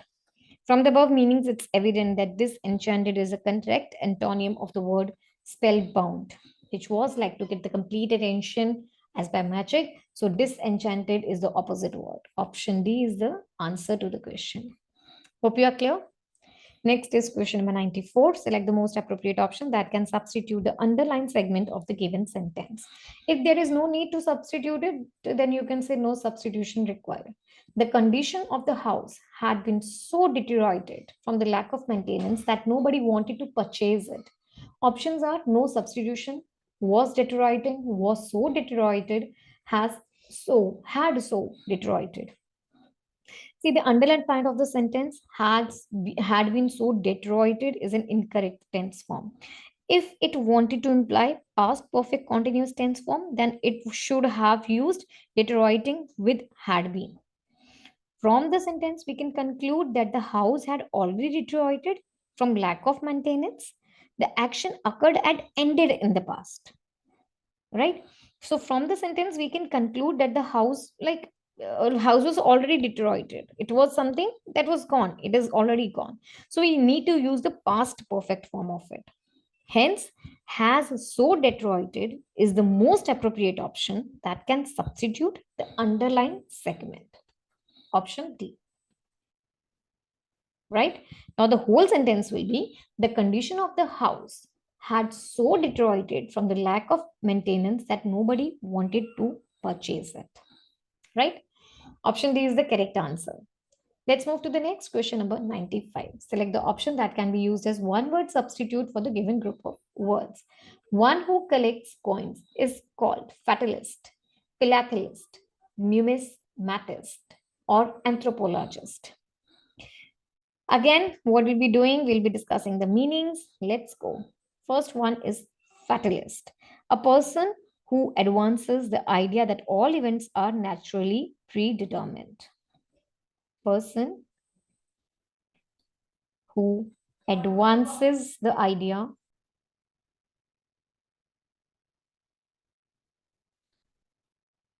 that all events are naturally are naturally predetermined. Naturally predetermined. Then is philatelist, a person who collects stamps. Person who collects stamps. Numismatist, a person who collects coins, tokens. Person who collects coins, tokens, paper money, etc. Right? Then this anthropologist, a person who scientifically studies humans, their beliefs, their customs, etc. Their beliefs, customs, etc. So, a person who collects coins is none other than option C, numismatist.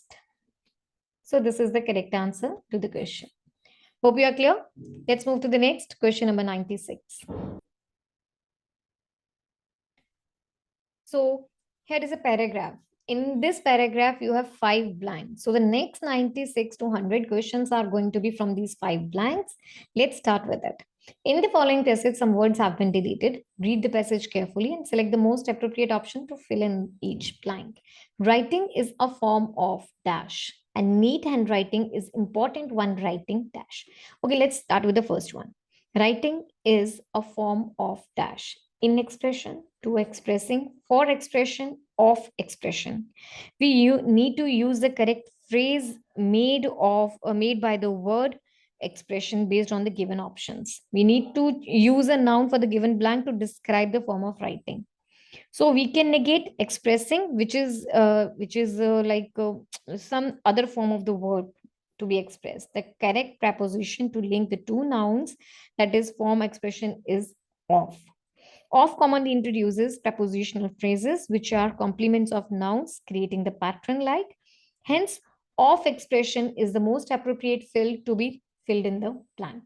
Writing is a form of expression, and neat handwriting is important. Okay, that's blank too. We'll discuss in the next question. For this question, option D is the answer. Right? Let's move to the next question. Question number 97. Neat handwriting is important when writing dash that will be read by someone else. So what can be filled in over here? And neat handwriting is important when writing nothing, everything, anything, or each thing. See, nothing means nothing, nothing at all. Everything means all the things. Anything means like, or like it can be anything. You know what do you mean by anything? It is used to refer a particular thing. Each thing, like every member of the group we are referring over here. So we need a word for the given blank that will imply to all sorts of writing. Correct? Right? So the correct one should be anything. Right? Writing is a form of expression, and neat handwriting is important when writing anything that will be read by someone else. Okay, so option C is the correct answer to the question. Next, question number 98. So you have to fill in the third blank now. We dash by the quality of our handwriting. We should be often judged. We are often judged. We have been often judged, or we judged often. From the given options, we need to use the correct phrase over here by using the word judged. Now, we judged, a word is definitely there, and whatever other prepositions will be involved, we have to check that. Okay, so reading this one, here we can say we dash by the quality of our handwriting. We should be often judged. No, this is not like something to be done. We are often judged. Yes, we are often judged. We have been often judged. We judged often. No, but option B is the correct fill into the question. We are often judged by the quality of our handwriting. Right? Next, question number 99. So you have to fill in the fourth blank now. And dash our handwriting is poor. And as our handwriting is poor, while our handwriting is poor, where our handwriting is poor, or when our handwriting is poor. The given blank is a clause which is a single action. In such a case, the correct subordinating conjunction to be used is nothing but when. So when is the most appropriate one to be filled in over here? And let's read it. We dash by the quality. We are often judged by the quality of our handwriting. And when our handwriting is poor, next is the next one. Okay. So in this question, option D is the correct answer. Next, question number 100. So it says we dash to be lazy or incompetent. We appear to be lazy, we see to be lazy, we expose to be lazy, or we look to be lazy. See, appear is when you seem to be, like impression of being. See, perceive, like we are seeing something. Expose is like exposing, uncovering something. Look, directly one's gaze when you're continuously looking at one thing. So the given blank needs a word that would show the impression created by the people with poor handwriting. So the impression word is definitely created by the appear. We appear to be lazy or incompetent. Now let's fill in all the blanks to this given passage and let's read it all together. Okay, let's go. Writing is a form of expression, and neat handwriting is important when writing anything that will be read by someone. We are often judged